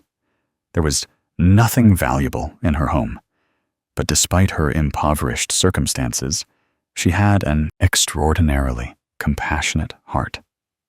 One afternoon, while collecting scrap, she saw a child crying by the roadside. The child was lost and couldn't remember the way home. The pale afternoon sun shone on the child's tear-stained face, making the old woman unable to pass by. She approached gently, asked questions, then led the child to look for relatives. The two walked for nearly the entire afternoon, asking from house to house. It wasn't until nightfall that they found the child's family, who were frantically searching. Upon seeing their child brought back safely, the parents could only bow their heads in thanks to the old woman before rushing their child home, because it was already dark. The old woman wished for nothing more. She smiled and continued her work. For her, helping someone was a joy. But life is not so easy that every good deed is immediately rewarded. 3 months later, as she was sorting scrap in front of her house, she was surprised to see the child's family appear. They brought some repair materials and several bags of cement. They said that ever since they met her, they had been thinking about her. They visited her home and saw her difficult circumstances, so they decided to come back and help her repair her house. The child, from that day, now clung to her hand, looking at her with grateful eyes, and the old woman burst into tears, not because her house was about to be repaired, but because she felt that kindness never disappears. It only circles back to you in a very warm way. That story reminds us that good deeds are like seeds sown in fertile ground. When they bloom, the flowers do not say who planted them, but simply exude their fragrance. Similarly, when the old woman helped the child, she had no expectations. But the universe remembers very clearly. The gift she received did not come from a stranger on the road that day, but from the people for whom she had sown seeds of goodness. That is the law of life's compensation. Where you give, you will receive. Or sometimes not there, but the response comes in a more complete and unexpected way. In Buddhist scriptures, there is a saying, "As you sow, so shall you reap." Bad seeds produce bitter fruit. Wholesome seeds produce sweet fruit. But the fruit does not come immediately in every moment. It comes when conditions ripen. Many people do good deeds, but become discouraged when they don't see immediate results. But consider, how many months does it take for a rice plant to bloom? A human life is much longer than that. Wholesome seeds need time to take root, to grow, to mature. Don't think you are useless just because of a slight delay. The universe has its own organization. Perhaps you feel disadvantaged today, but in reality, you are being protected from a greater disaster.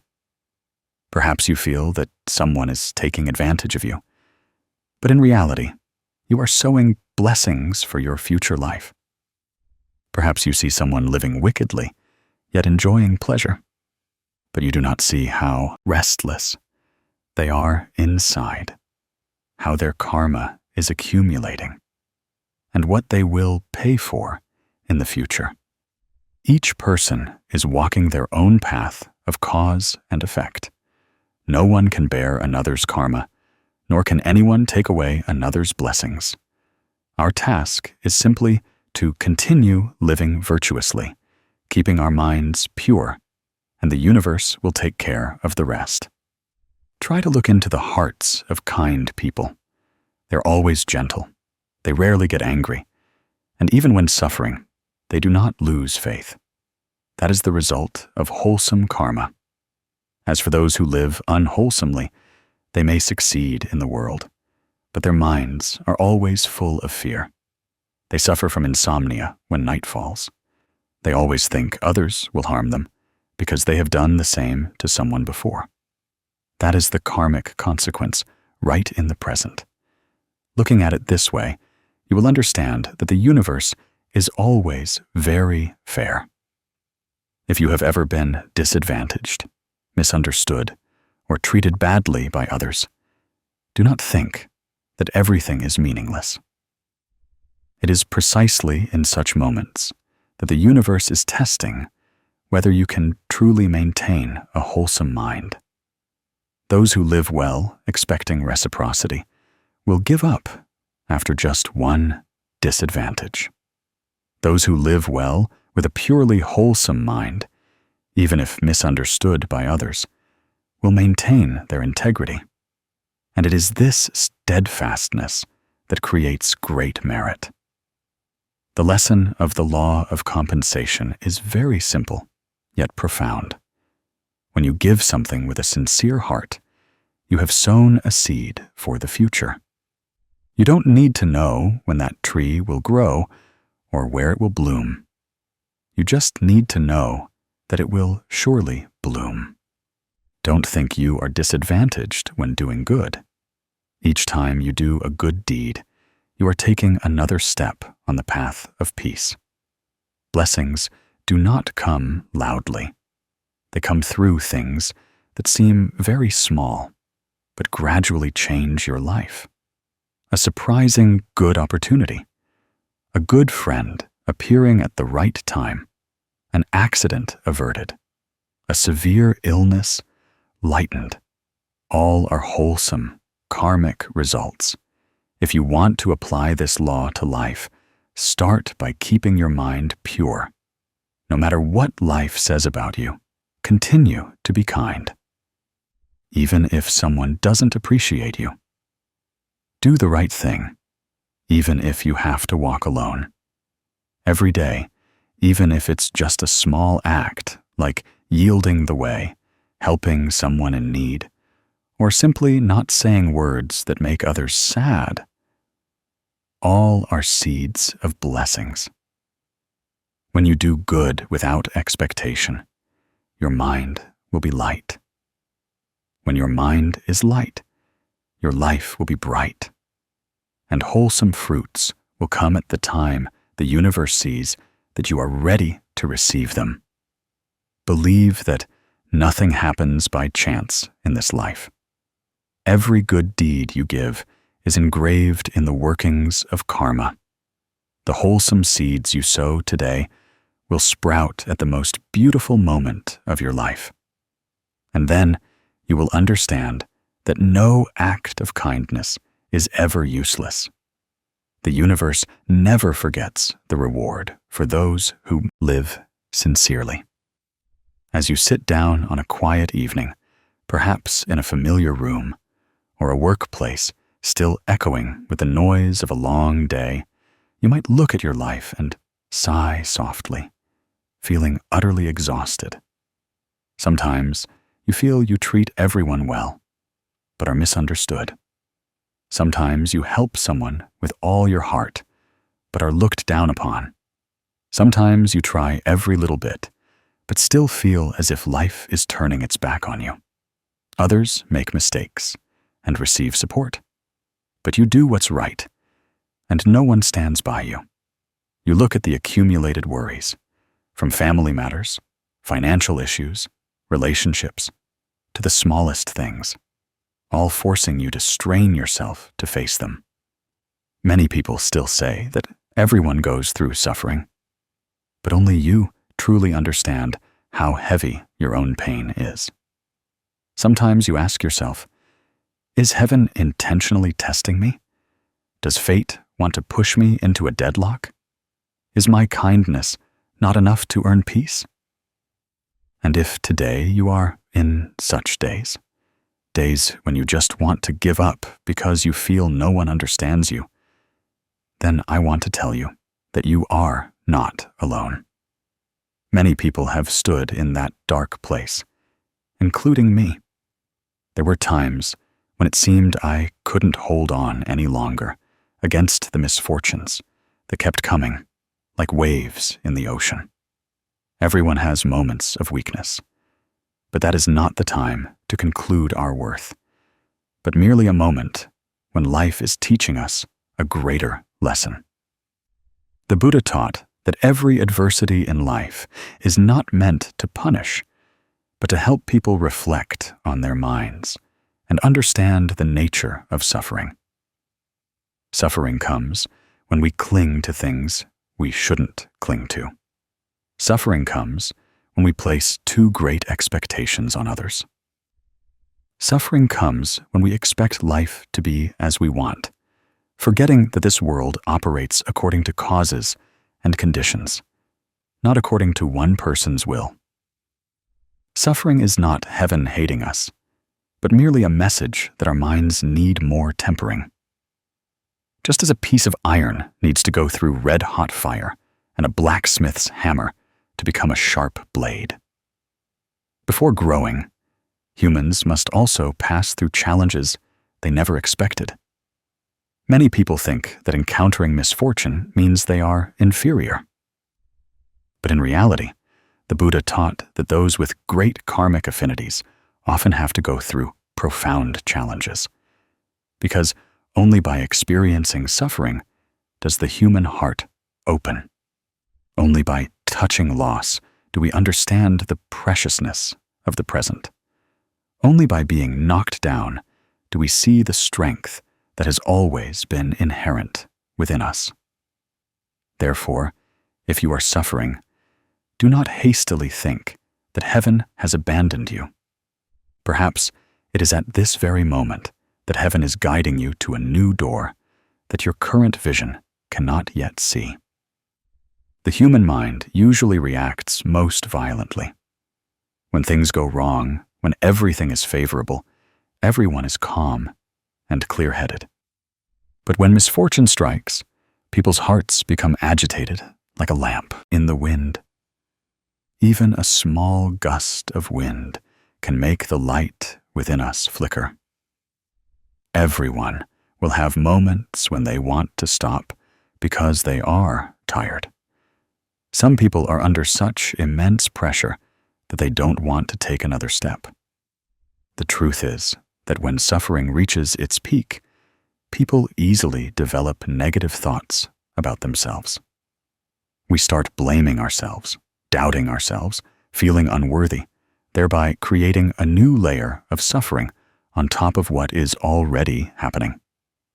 This is a natural reaction, because people often fear what they don't understand, fear an uncertain future, fear that the road ahead has no way out, fear that their efforts are meaningless.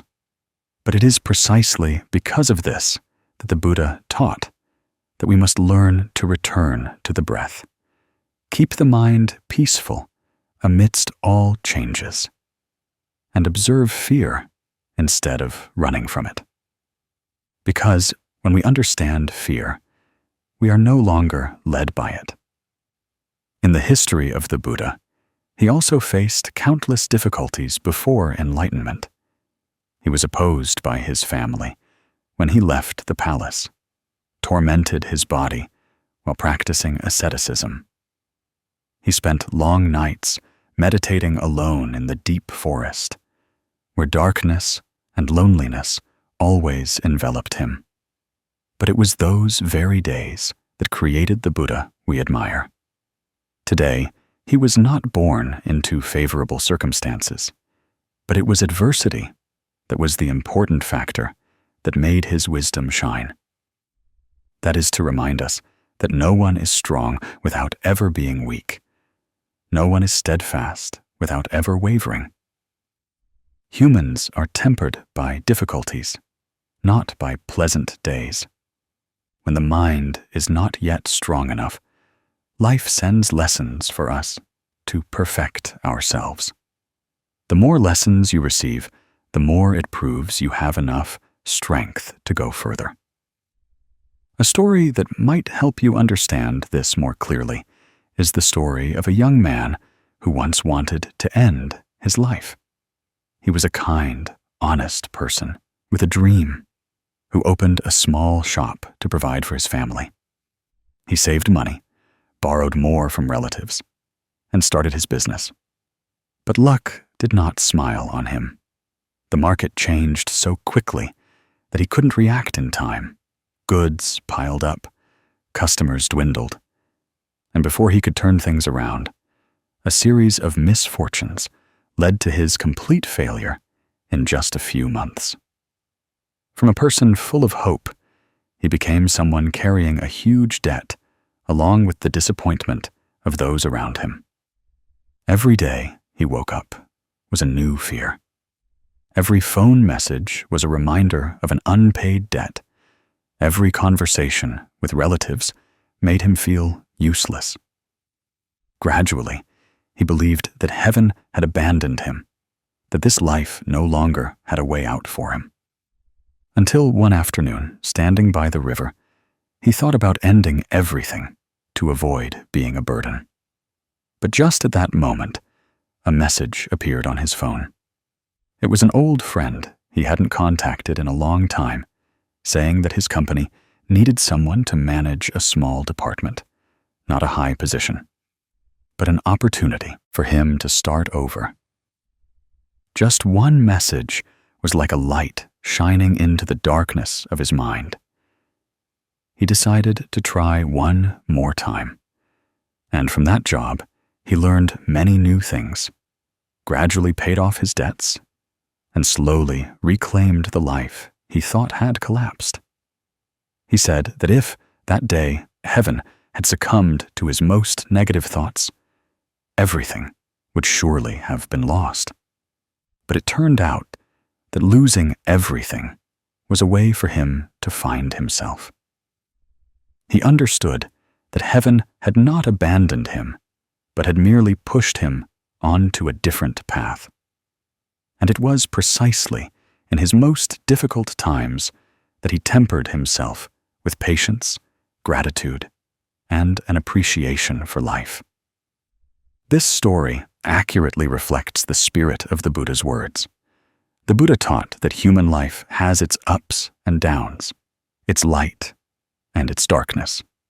No one can escape the cycle of karmic conditions. But if one knows how to look at adversity with an awakened mind, one will see that in every suffering there is a seed of wisdom.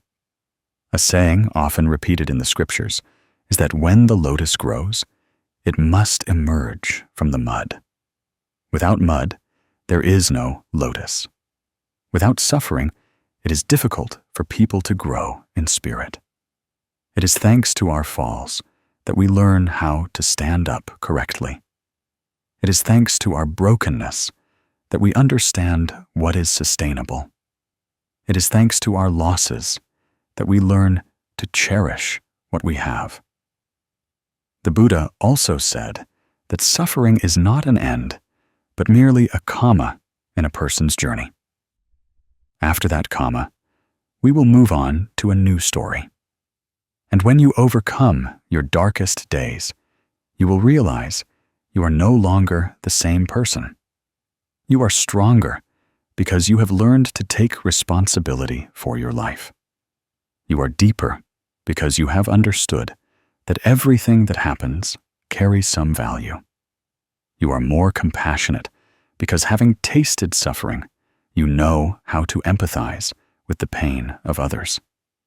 You are more mature because you have begun to look at things with a calm mind, no longer easily swayed by negative emotions. From these lessons, you will see that difficulties are not enemies, but the greatest teachers in your life. Adversity is telling you, you are strong enough to overcome this. It's time for you to turn a new page. It's time for you to become a better version of yourself. When you understand that, you no longer feel pressured by life, but feel that you are being trained to become more steadfast. So how do you apply this to life when you are in difficulty? First, you need to keep your mind calm. When your mind is agitated, all decisions are misguided. Start with your breath. Inhale deeply to know that you are alive, that you still have opportunities. Then, practice looking at things from the perspective of cause and effect. If something happens that you cannot prevent, it means the conditions have ripened. Your task is to act in a way that does not create more unwholesome karma. Practice letting go of things that do not belong to you. Don't let the words of others hurt your heart for too long. Also, don't let a small failure make you forget the long road ahead. If you are tired, rest. If you are in pain, give yourself time to heal. But never let your mind fall into despair, because despair is what makes people lose their inner light. Next, learn to open your heart to receive help. Sometimes a friend, a piece of advice, or a small opportunity is enough to change an entire life. Don't think you have to be strong all your life to be worthy of this life. Humans are born to rely on each other to live. Even the Buddha in ancient times had teachers, friends, and companions on his path of practice. Therefore, if someone is willing to reach out, gently accept it, not to depend on them, but to move forward. And believe that heaven abandons no one. What you are going through is only a small part of life's bigger picture. When you look back later, you will understand why you had to walk such a bumpy road. And you will be grateful for those very days that helped you become the person you are today, a stronger, deeper, kinder, and more peaceful person. If today is a difficult day for you, believe that even in the darkness, a ray of light is waiting for you to step towards it. Difficulties do not come to defeat you. They come to awaken the strength within you. And when you overcome, you will understand that heaven never abandoned you. It was merely preparing a beautiful new chapter for you. When a person falls into misfortune or faces accumulating suffering, they often feel as if the whole world is turning its back on them. Sometimes, just waking up one morning, all plans collapse. Work doesn't go smoothly. Family members misunderstand. Friends distance themselves. Finances are tight. Health declines. Many people ask why they live virtuously, but still encounter so much sadness. We have spent evenings lying in the dark, asking ourselves if we are useless, or if our fate is destined for hardship. There are days after a series of failures when we no longer have the strength to get up and just want to give up. That feeling is as heavy as a stone pressing on our chest, making every breath feel laborious. In that moment, everyone wishes for a word of comfort to give them a little hope. And it is precisely in those seemingly hopeless moments that the Buddha's teachings can become a lifeline for the soul. Listeners, understand that the feeling of being cornered is not yours alone. The rich have their own suffering. The poor have their own suffering. The strong suffer in their own way. The weak suffer in their own way. Everyone has moments when their mind is agitated. Just a small thought arises and then grows into a dark cloud, covering their entire life. That is when we need to stop, breathe deeply, and listen to the Buddha's teachings about the mind. The Buddha said that the root of all good or evil begins in the mind. To put it simply, every thought that arises in the mind is like a seed in the garden of consciousness. If we sow negative seeds, they will grow into trees of despair and bear the fruit of hopelessness. If we sow positive seeds, they will bloom into flowers of peace and bear the fruit of happiness. The suffering that people often endure does not entirely originate from circumstances, but largely from how we perceive those circumstances. The same event happens, but one person sees it as a disaster, another sees it as a lesson. The boundary lies only in the way of thinking. Many times, what kills us is not the suffering itself, but the concepts we create about that suffering. The nature of suffering is a truth of life, as the Buddha taught in the noble truth of suffering. But how we perceive it determines whether we are submerged or uplifted. If the mind is clear, the world is clear. If the mind is at peace, life is at peace. The mind is like a lamp, and life is like a room. When the lamp is off, the whole room is dark. When the lamp is lit, everything becomes easier to see. When we illuminate ourselves with negative thoughts, everything in life also becomes heavy and dark. When we change our perspective, even just a little, light will begin to penetrate into places that were once dark. Humans often have a habit of thinking by inertia. When something unpleasant happens, we immediately think we are incompetent. When someone misunderstands us, we immediately think everyone hates us. When we fail once, we assume fate has destined it. Very few people pause to observe the endless stream of thoughts running through their minds. We let it guide our emotions, and let emotions control our actions. A wrong thought will create a wrong emotion, and a wrong emotion leads to misguided actions. Gradually, life also deviates. That is why many people see their lives becoming more and more stuck, but don't know where to start fixing it. They look for causes outside, forgetting that the root lies within their own mind. Some people always feel unhappy, even when their circumstances are not too bad. Others, despite being poor, feel fulfilled because they appreciate what they have. Two people live the same life, but perceive it in two completely different ways. We often think that we suffer because our surroundings are not favorable. But in reality, sometimes we suffer because of the very person in the mirror every day. In many life stories, there is a small story with a profound meaning. It is the story of an ordinary factory worker. She worked in a sewing factory with a modest salary. Her life was nothing remarkable. She woke up very early to catch the workers' bus.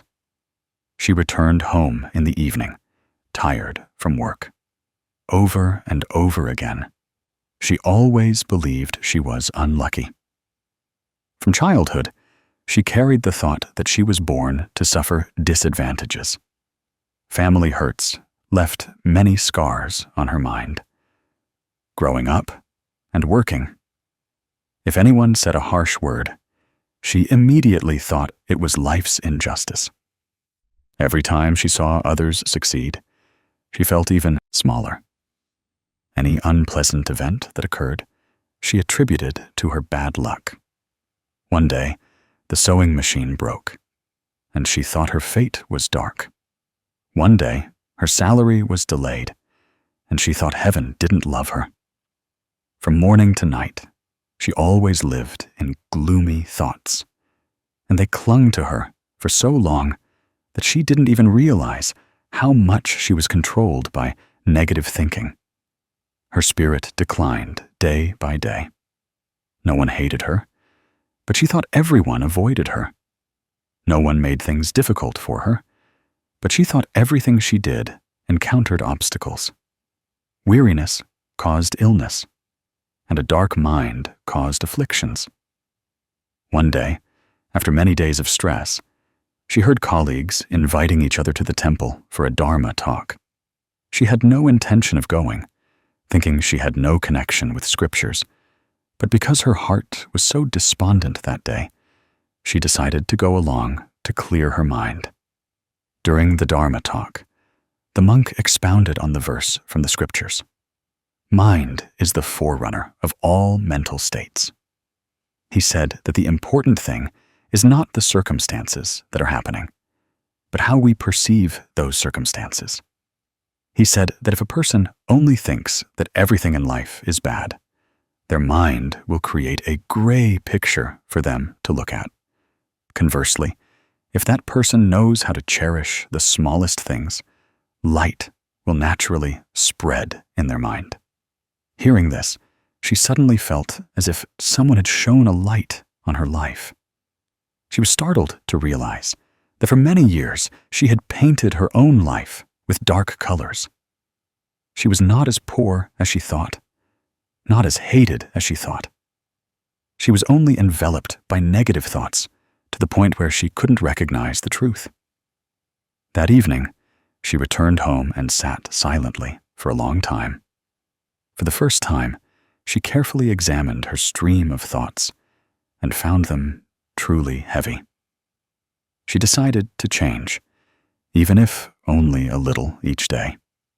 She practiced acknowledging small, pleasant things, such as sitting down to drink a glass of water after work, seeing the clean road in front of her house, hearing a greeting from a colleague. Although these were very ordinary things, she paid attention to them with gratitude. 3 months later, the change was gradual, but clear. Her face was less sorrowful, and she smiled more. Her work suddenly became more favorable. Her productivity improved, and her superiors began to notice her. Her health gradually recovered because she no longer carried the nameless burdens of self-blame and negativity. She didn't become rich, but her mind became light. Her life didn't change much, but the way she looked at it changed. And that was the miraculous transformation of the mind. When we hear that story, we truly grasp the Buddha's teaching. Mind is the forerunner of all mental states. The Buddha taught that all phenomena in life begin in the mind. The mind is like the leader of a group. When the leader takes a wrong step, the whole group goes astray. When the mind generates a wrong thought, emotions immediately follow the wrong path, and actions born from that are also mistaken. Over time, these mistakes create karma. Seeds sown from the mind will bear fruit in life. That is why those who study Buddhism must always return to contemplate their minds, not to blame themselves, but to recognize the nature of thoughts. A thought not illuminated by wisdom will make us see everything through a distorted lens. Conversely, when the mind is nurtured by mindfulness, we see life with clarity. In the scriptures, the Buddha repeatedly spoke of the power of the mind, like a potter. The shape of the pot depends on the potter's hands. Life is the same. It depends on how we guide the mind. If we let the mind drift with negative currents, life will be like murky water, with no bottom in sight. If we know how to keep the mind at peace, life will naturally become clear, like a calm lake. The lesson drawn from the story of the factory worker is simple yet profound. It is that suffering is not entirely in the circumstances. Suffering lies in how we perceive those circumstances. Changing the mind changes life. Not everyone can change immediately, but everyone can start with a new thought. A person who thinks they are unfortunate will only see misfortune. A person who thinks life has many things to be grateful for will gradually see their mind open up. Life cannot be free of difficulties, but people can suffer less if they know how to identify negative thoughts and transform them with wisdom. Every moment we change our perspective is a moment we open a new door, like drawing back a curtain. When the curtain is closed, the room is dark. When we gently open the curtain, light immediately floods in.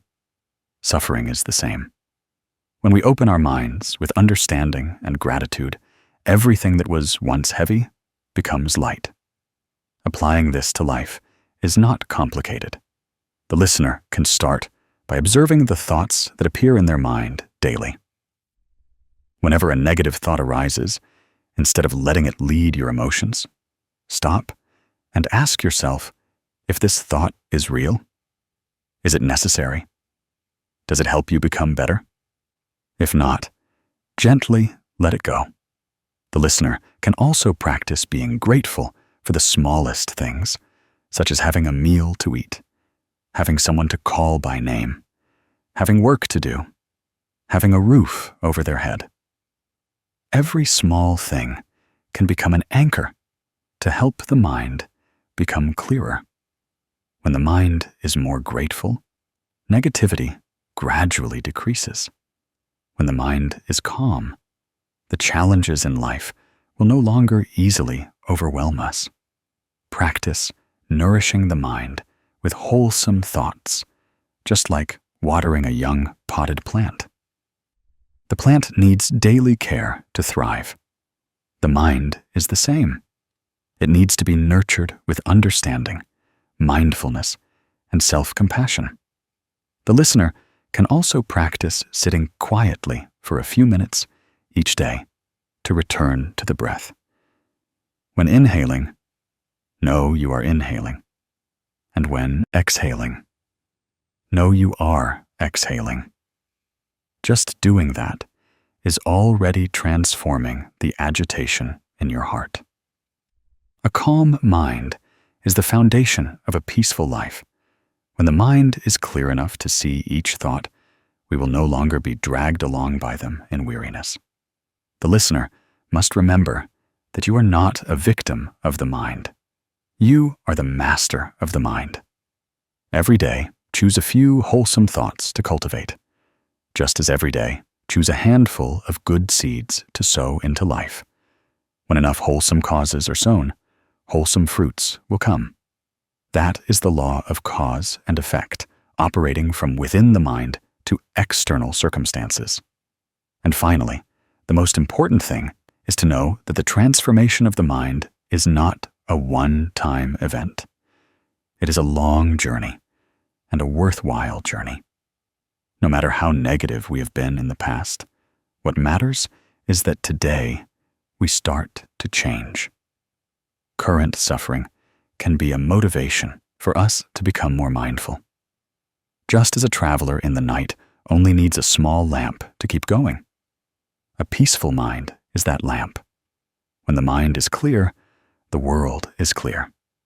When the mind is at peace, life is at peace. And when the listener can look at life with the light of understanding, all difficulties will eventually become valuable lessons. Perhaps each of us has experienced periods in life where disadvantage surrounded us. Unwarranted misunderstandings weighing heavily like stones, injustices that leave us not knowing whom to blame. Sometimes you have lived very well, kindly towards everyone, harming no one, not competing for anything, but still being misunderstood. Sometimes you have tried very hard, but the results were not as expected. Sometimes you see others praised just because they speak well or flatter skillfully, while your real efforts are never mentioned. There are also times when people underestimate you because you are too gentle. Don't talk much. Don't boast. Don't compete.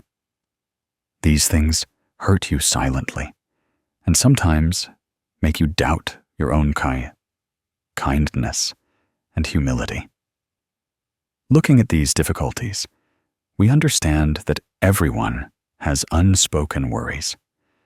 And it is in these very moments that the Buddha's teachings on humility and self-respect can help us stand firm in the face of injustice with the greatest ease. In Buddhism, there is a profound truth that people of wisdom rarely speak of their own merits. The more one understands life, the more one knows how to keep a humble mind. The truly strong know how to retreat a little for the mind to be at peace. Humility in Buddhism is not about belittling oneself, but about realizing that one does not need to compete with anyone to prove one's worth. Self-respect is not self-pity or arrogance, but knowing how to maintain one's dignity, knowing who one is, knowing how to live so as not to lose oneself. A person who knows self-respect knows how to keep their inner self clean, not allowing their mind to be contaminated by thoughts of jealousy or envy. Humility is the softness of one who understands that life is not a race to win, but a journey to experience and grow. Self-respect is standing firm in the mind so as not to be swayed by the storms of life. These two things, seemingly opposite, complement each other to nurture a serene soul. And it is this combination that creates blessings for life. In reality, the emotional wounds from being underestimated or misunderstood are very natural human reactions. When we are not acknowledged, we often feel hurt. When we see others favored, we often compare ourselves. When someone speaks ill of us or flatters a little, anger can arise in our hearts. All these things are not because we are bad, but because the human mind naturally desires respect and recognition. However, the Buddha pointed out that these very streams of thought, if nurtured for too long, will become burdens for the mind. When we are envious, the mind narrows. When we want to prove ourselves, the mind becomes agitated. When we are angry, the mind burns like fire. These things do not make our lives better, but only push us further away from peace. Those who do not have a firm footing in their minds are easily swept away by the trivialities of life. They cannot stand it when others are more talented, more beautiful, more successful. They are easily provoked by praise or criticism, and easily lose self-control in the face of worldly gossip. The Buddha taught that what matters is not what people say, but how our mind processes it. The truly strong are those who maintain their dignity even when misunderstood. The wise are those who remain calm even when others are clamoring to compete. Because the softer the mind, the deeper the blessings, the kinder the person, the more peaceful life becomes. In everyday life, we are easily swept away by the current of competition without realizing it. Many times, an unintentional word from someone touches our ego, making us irritable for the entire day. Many times, seeing a colleague praised while we are not mentioned makes us sad. Many times, seeing someone boast about their achievements makes us feel a sudden pang of jealousy. This is very human. But if we let these emotions dominate too much, we will always feel lacking, even though in reality, our lives lack nothing. Human psychology is easily influenced by comparison. The more one compares, the more inferior one feels. The more one wants to prove oneself, the more restless one becomes. Conversely, those who do not compare find their minds at ease because they no longer have to chase after the standards of others. Those who do not compete feel light in their hearts because they are not under pressure to be better than anyone. Humility helps the mind relax like gently flowing water, not making noise, but cooling an entire region. Self-respect helps the mind be as steady as a large tree, not boasting, but having deep roots so it is not swayed by the wind. When the mind knows how to retreat a little to maintain lightness, life will avoid countless unnecessary afflictions. To better understand the power of humility, let's hear the story of a gentle carpenter. In a small woodworking shop in the suburbs, everyone was quite skilled, but the work atmosphere always had a hint of competition. Some liked to show off their products, others liked to point out others' mistakes to prove themselves. Each time the workshop owner appeared, they would say good things about themselves to make an impression. However, amidst this competitive environment, there was the oldest carpenter. He didn't talk much, didn't claim credit, didn't compete for good jobs, didn't boast about his expertise.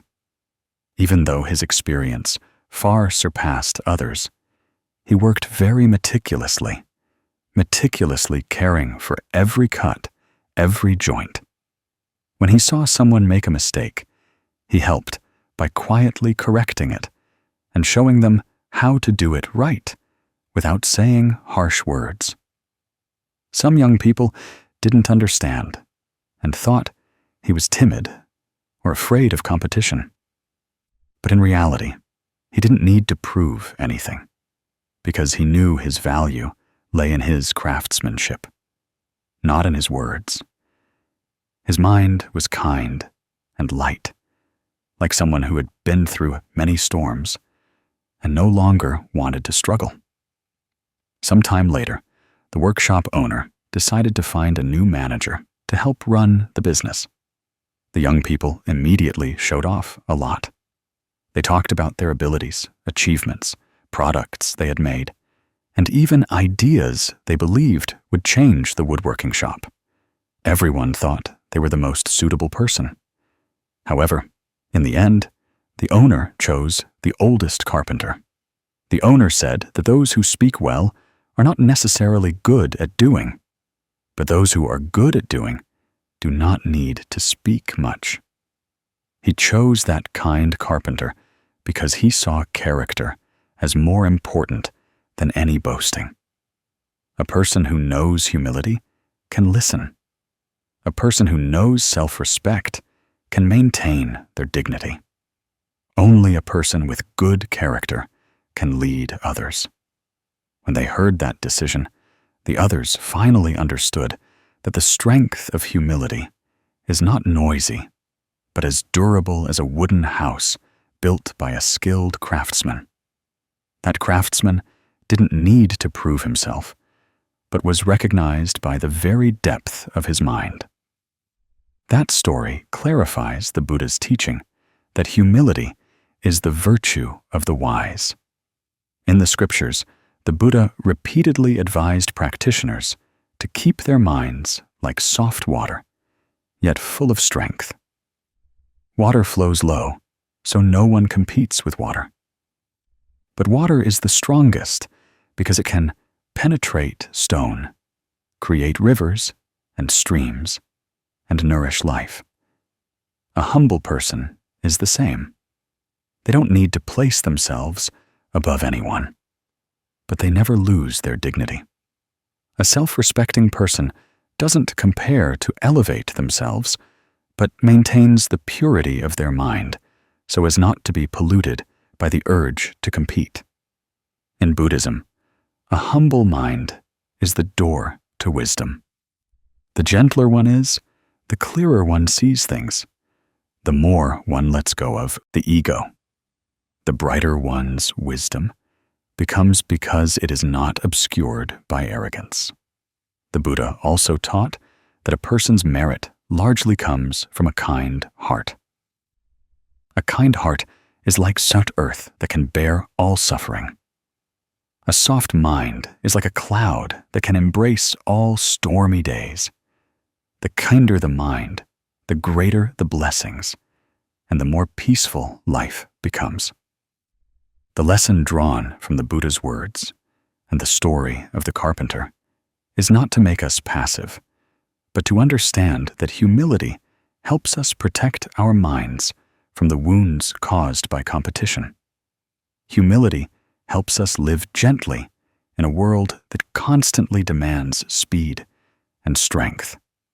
Self-respect helps us maintain self-esteem so as not to be manipulated by others' praise or criticism. A self-respecting person will not boast because they do not need to seek external validation. A self-respecting person will not criticize others, knowing that the purer the mind, the more energy it has to nurture all good things. A self-respecting person will not be jealous because they understand that everyone has their own karmic conditions. When we look at life with humility, we will not be easily hurt. When we look at others with compassion, we will not easily become angry. When we look at ourselves with understanding, we will not easily go astray. In daily life, to apply this, we can start with the smallest actions. When someone boasts, maintain a gentle smile and do not compare yourself.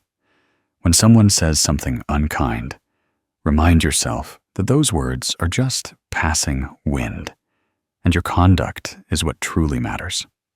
When you see someone succeed, rejoice, for every joy of others is also a joy for this world. When you do something, do it with your whole heart, without needing to show off. When you achieve something, cherish it, and do not become arrogant. When you encounter difficulties, remember that the softness in your heart will help you overcome them. Like a flexible bamboo that bends, but doesn't break in strong winds. When you face injustice, believe that karma will set things right in time. When you receive praise, know that it is just a small, bright spot on your life's journey, not a reason for conceit. When you receive criticism, see it as an opportunity to reflect on yourself. When you live like this, you will feel your mind lighten day by day. A humble person will feel happiness from simple things. An ordinary meal will taste good because the mind is not worried about competition. A challenging job will still be cherished because the mind does not compare. A small compliment is enough to warm the heart because of gratitude. A criticism will not make us sad for long because we maintain self-respect. To live humbly is not to always move forward, but sometimes to know how to take a step back so the mind can be at peace. To step back to see the path more clearly. To step back to see that others are also trying. To step back to see that we are just a small part of this vast life. And it is from that retreat that we become more steadfast. Humility and self-respect are two seemingly gentle things that create a silent strength. One who doesn't boast is respected by others. One who doesn't compete is trusted. One who doesn't criticize anyone has no poison in their heart. One who isn't jealous has an open mind. And when the mind is open, blessings naturally come. A peaceful life also comes. The kind do not suffer loss. The humble do not lose. And those who keep their minds pure always have a guiding light. Part 11 of this journey wants to remind you not to let the gossip and competition of life make you lose your inherent kindness. Don't let praise make you complacent. Don't let criticism make you suffer. Keep your mind soft for blessings to accumulate. Keep your heart kind for life to be peaceful. And remember that happiness is sometimes just knowing how to live quietly without resentment, working meticulously without showing off, helping others without calculation, and maintaining virtue without needing anyone to see it.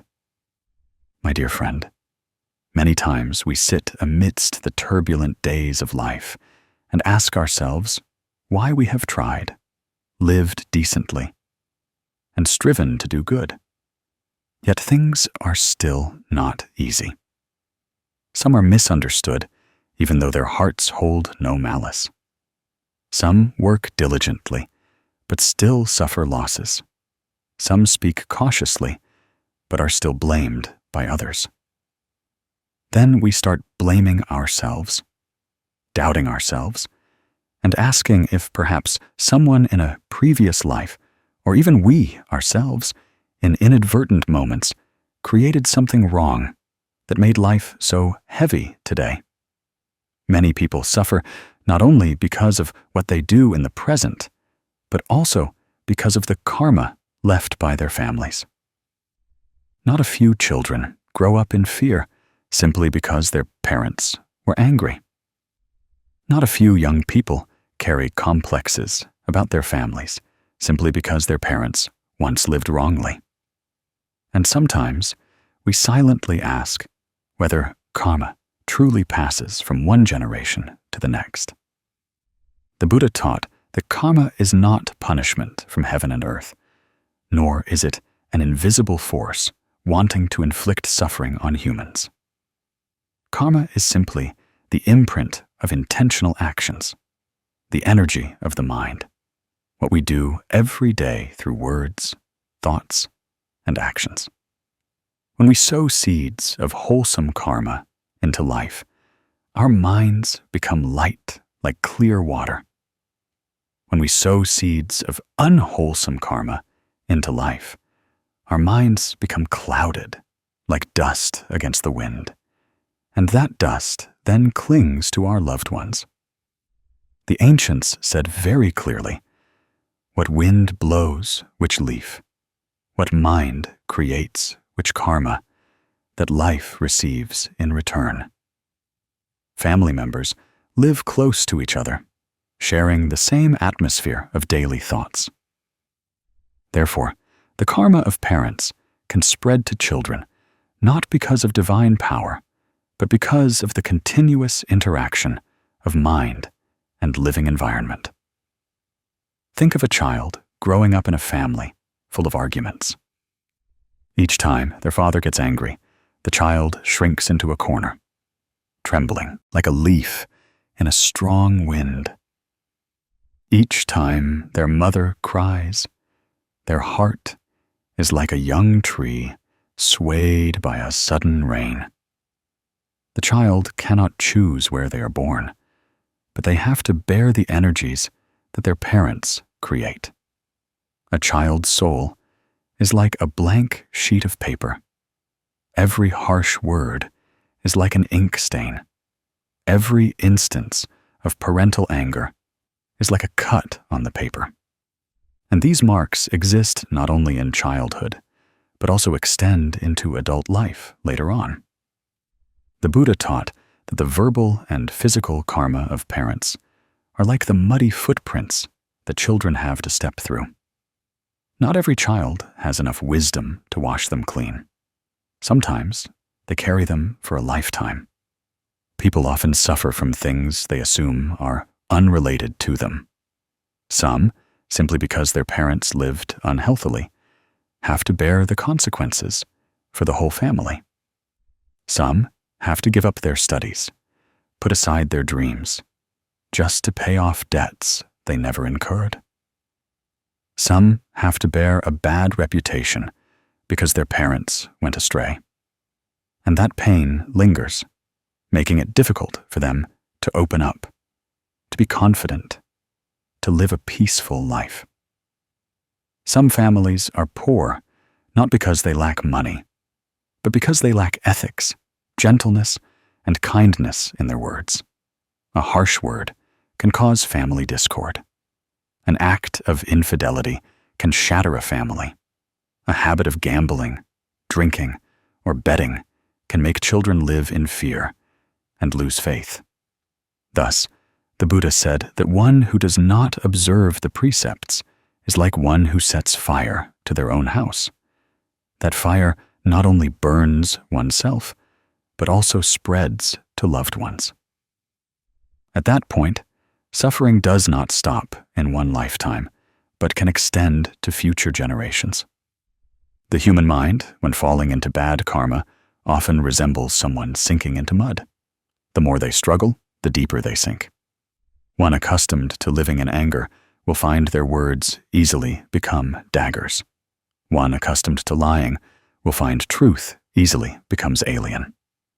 One accustomed to breaking precepts will find peace easily becomes a luxury.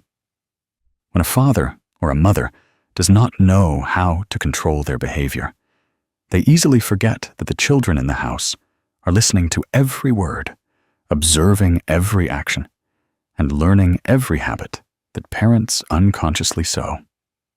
In a family where someone carries the karma of sexual misconduct, marital trust is broken. The children's security is shattered, and their souls are wounded, without the parents even knowing.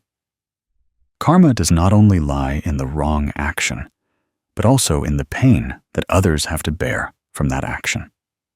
There is a common story very close to the lives of many people. It is the story of a father in a small village. He was a diligent and kind bricklayer, but he had a bad habit that made his whole family suffer. He was addicted to gambling to the extent that every evening he would go to the pub, ready to bet all the money he had earned that day. If he lost, he would get angry. If he won, he would continue to plunge into the game, thinking he could win bigger. And so, from a few hundred to a few million, debts piled up. When his wife and children blamed him, he would curse them, thinking they didn't understand him. The house became emptier and emptier. Money kept leaving. His wife had to work tirelessly to pay off debts. His 2 children went to school feeling ashamed because their father had a bad reputation throughout the village. Many days they were teased by their friends. Many times they had to hold back tears. Their minds became sensitive, easily hurt, and more irritable than other children. That was the consequence of the bad karma the father created. Not because of divine punishment, but because his negative energy spread into the house, into every meal, every breath, every way of life. Until one day, the father had a minor accident on his way home after a night of losing all his money.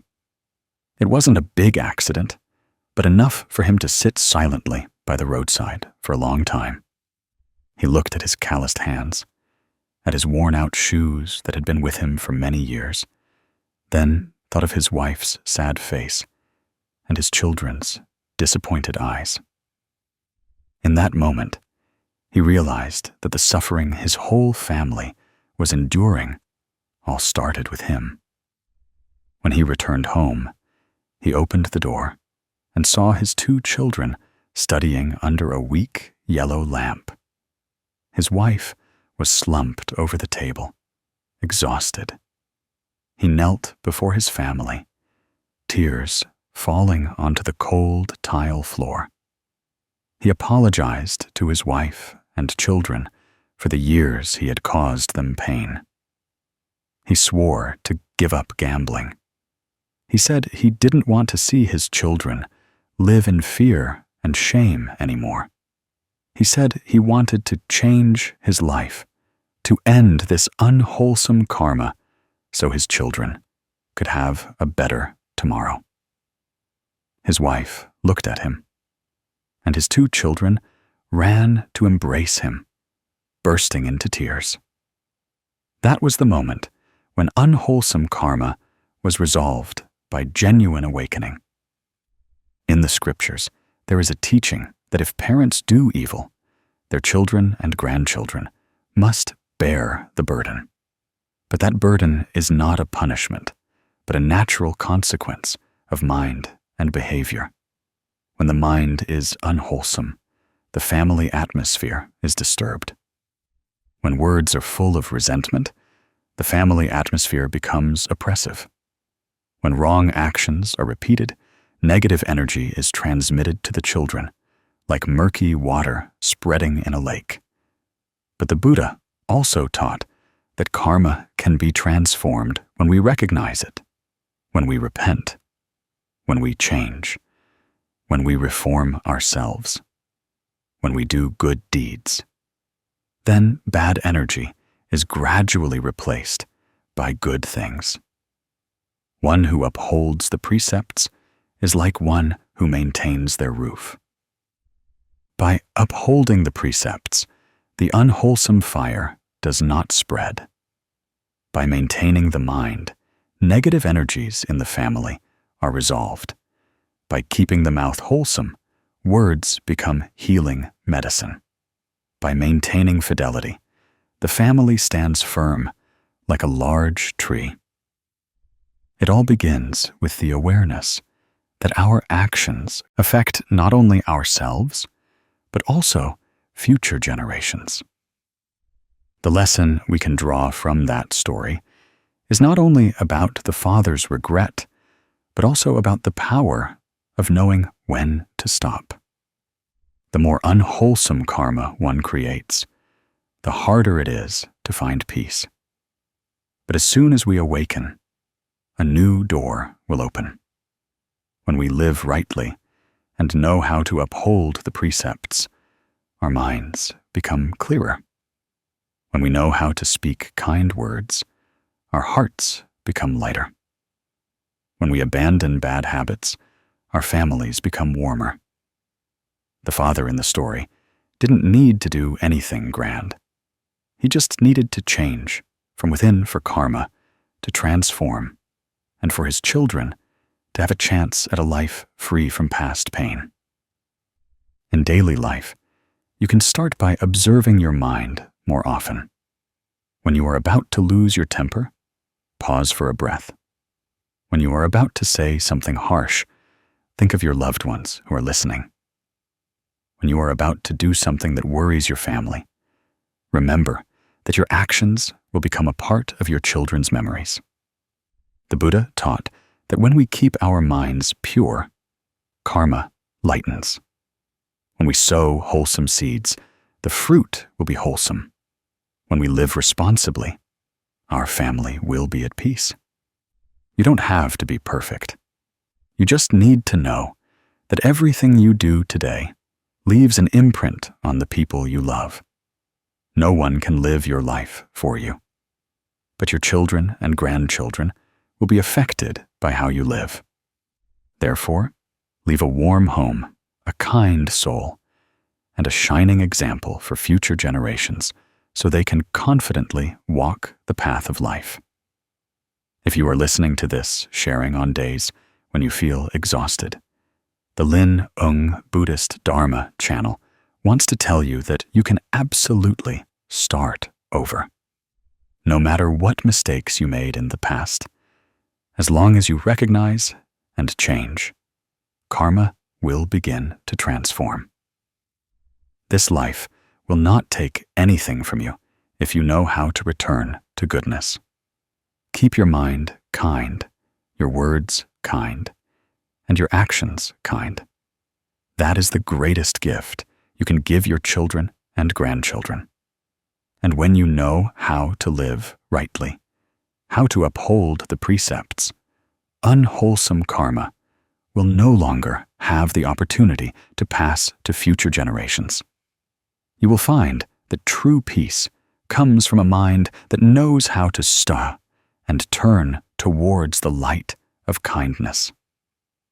My dear friend, there are days we walk through life feeling as if we are carrying the weight of the entire sky on our shoulders.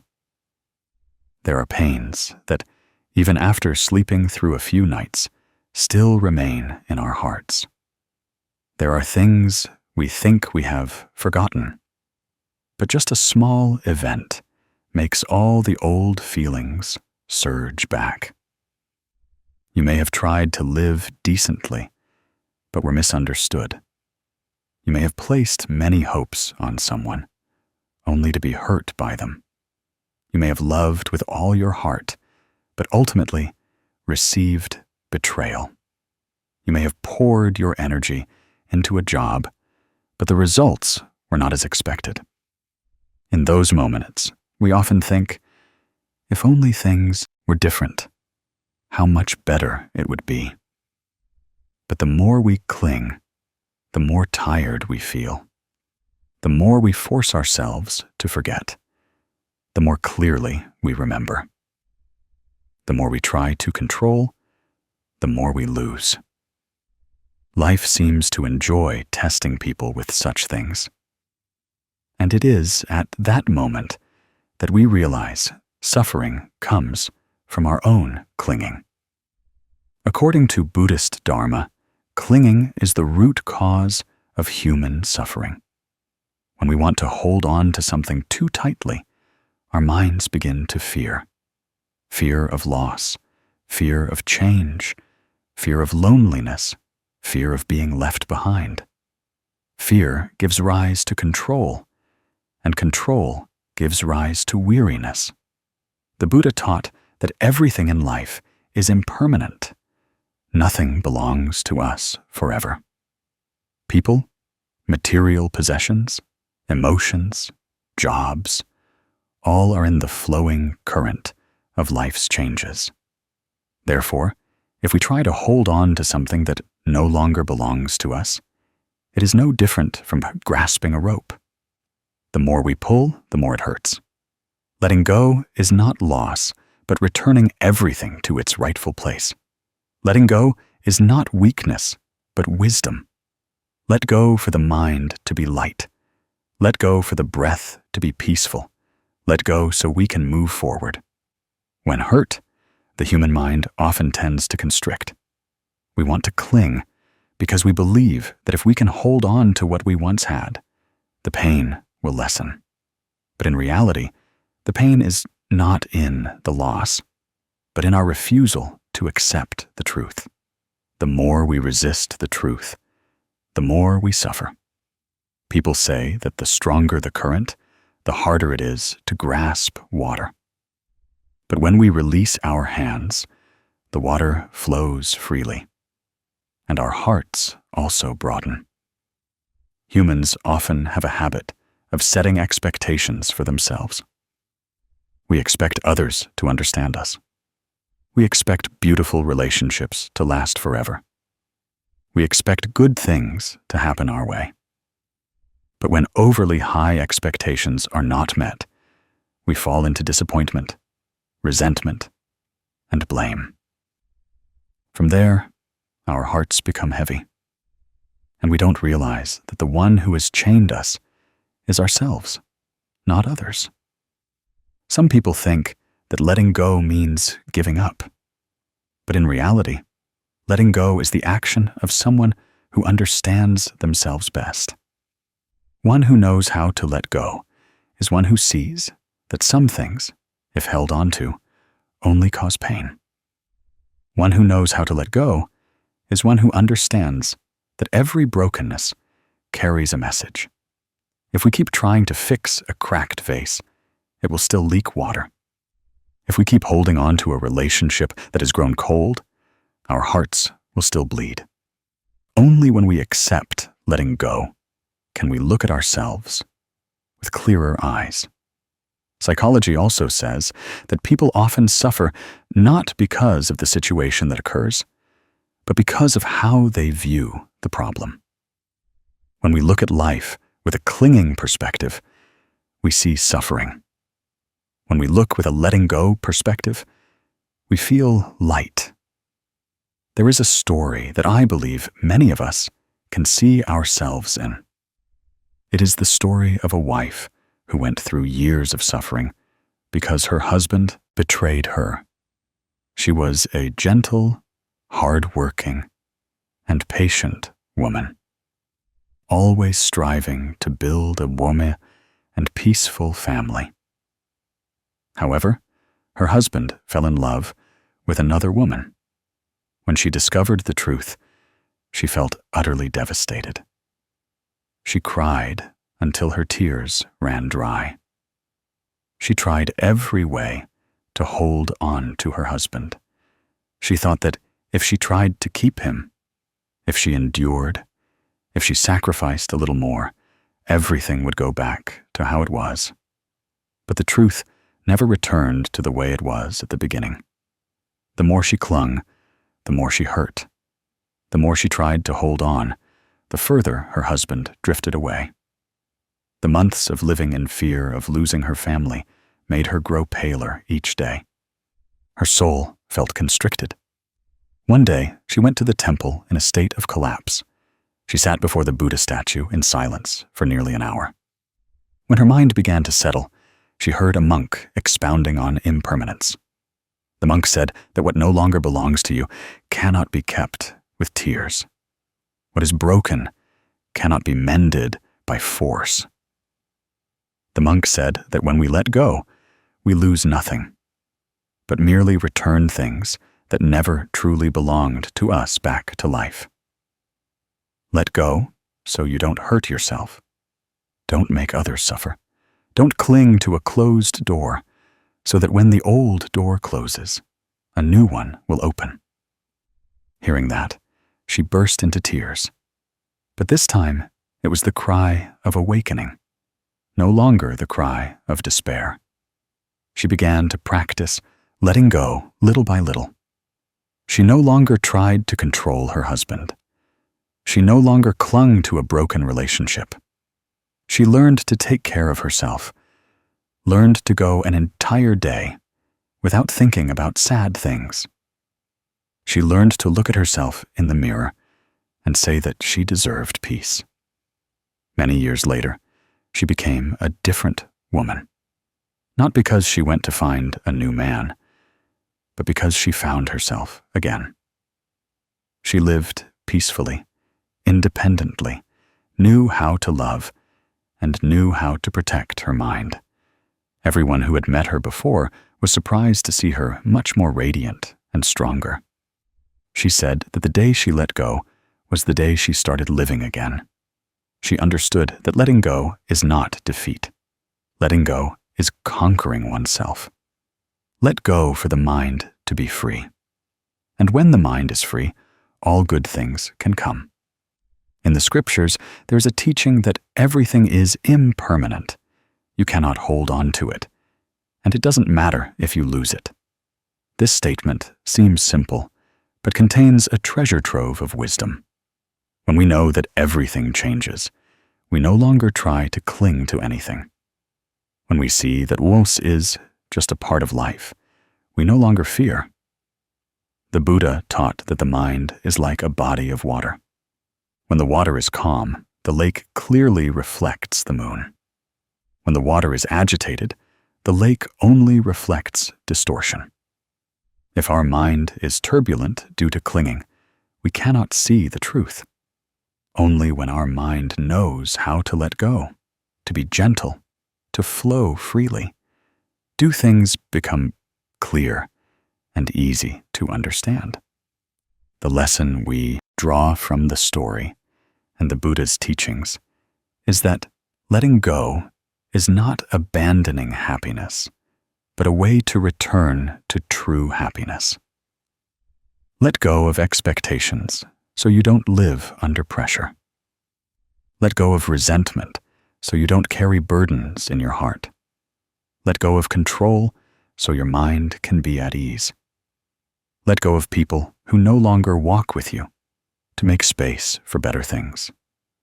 Let go of what makes you tired so that peaceful things can enter.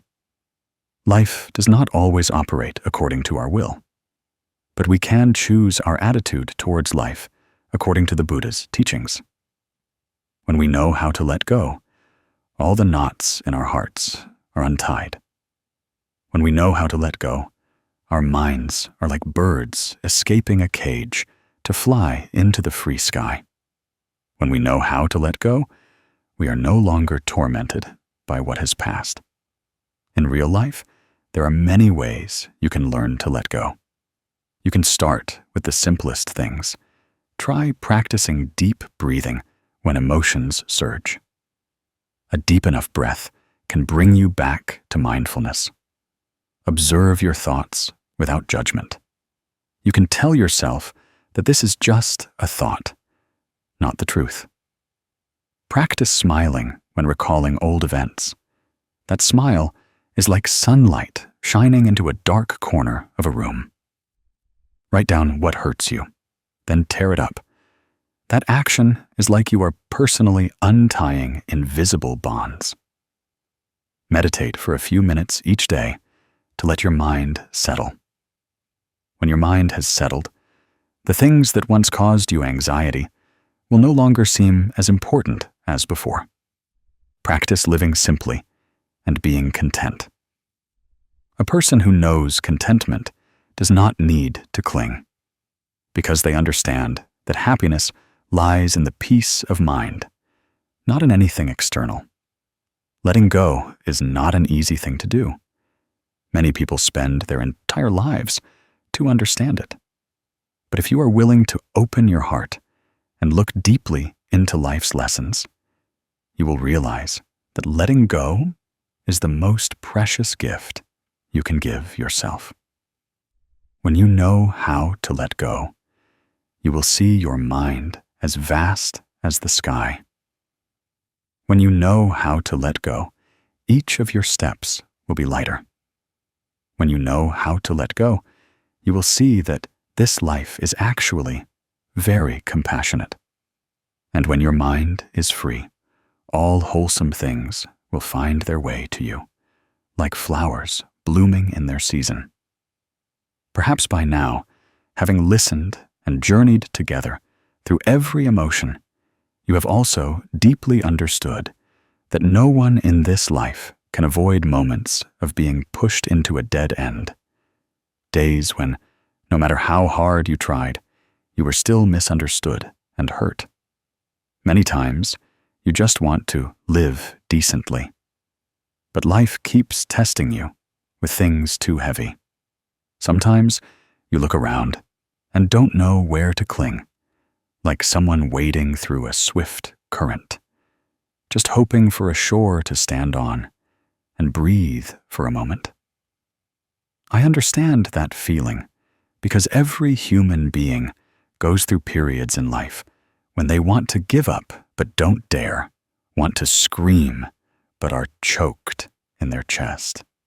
And it is precisely in those days that the Buddha's teachings about the truth of suffering are like a lamp lit in the darkness, not for you to escape reality, but for you to see more clearly the nature of all changes. The Buddha taught that suffering in life is by no means meaningless, nor is it punishment from some invisible force. Suffering is a lesson, a path, an opportunity for each person to reflect on themselves, to clearly see what belongs to them and what does not, to understand that no stumble is wasted. If we know how to get up with a clear mind, when you suffer, your mind often becomes fragile. At the same time, you tend to blame yourself for being incompetent, blame life for being unfair. This psychological state is very natural, but if we look deeper, we will see a form of attachment in self-blame. We think that everything must go our way, that others must understand us, that life must be fair. But the Buddha clearly taught that all phenomena are governed by causes, conditions, and karmic forces.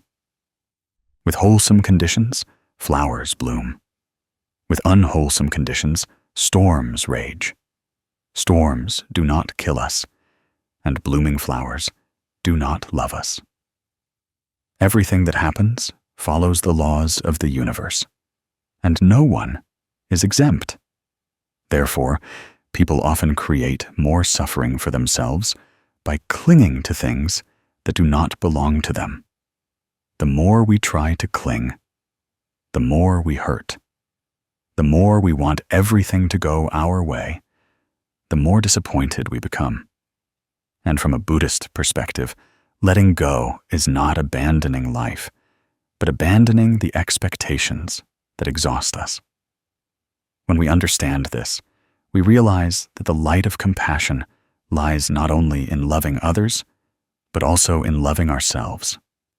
Not in self-blame, not in pressuring ourselves, not in criticizing past mistakes, but simply in reaching out to support ourselves in our weakest days. I remember many stories of people who emerged from suffering through that very compassion.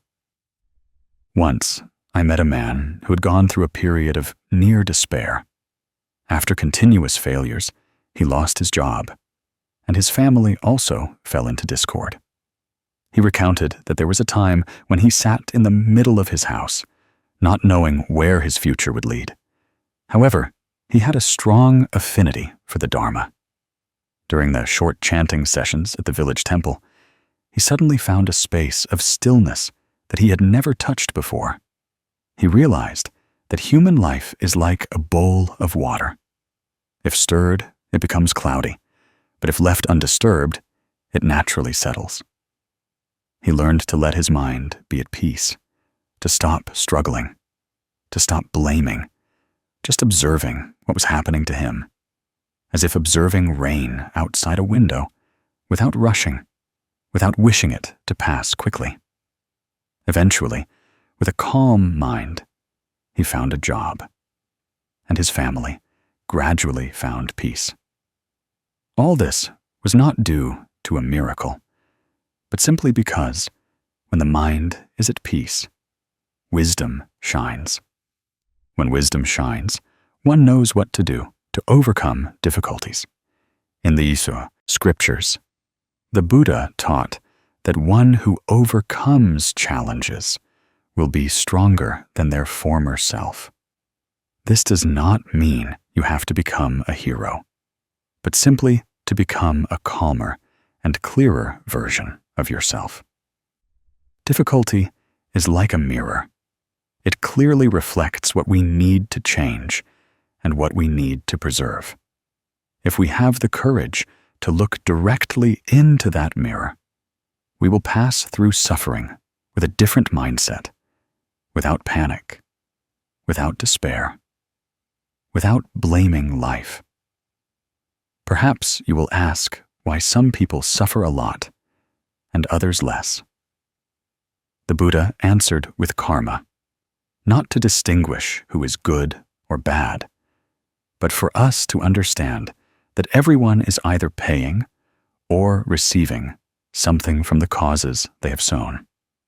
Difficulties also come as an opportunity to repay karma. Once repaid, one becomes lighter. The beauty of karma lies in its clarity and fairness. No one is abandoned, and no one is favored.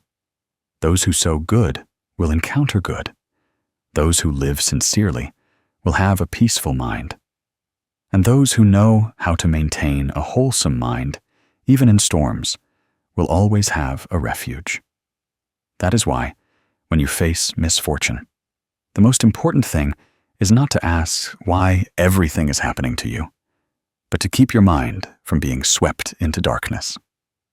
As the Buddha taught, light is always at the end of the road. Darkness is not an enemy.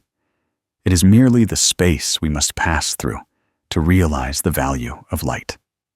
As long as you keep going, the path will open up. As long as you don't lose faith in goodness, karma will gradually transform.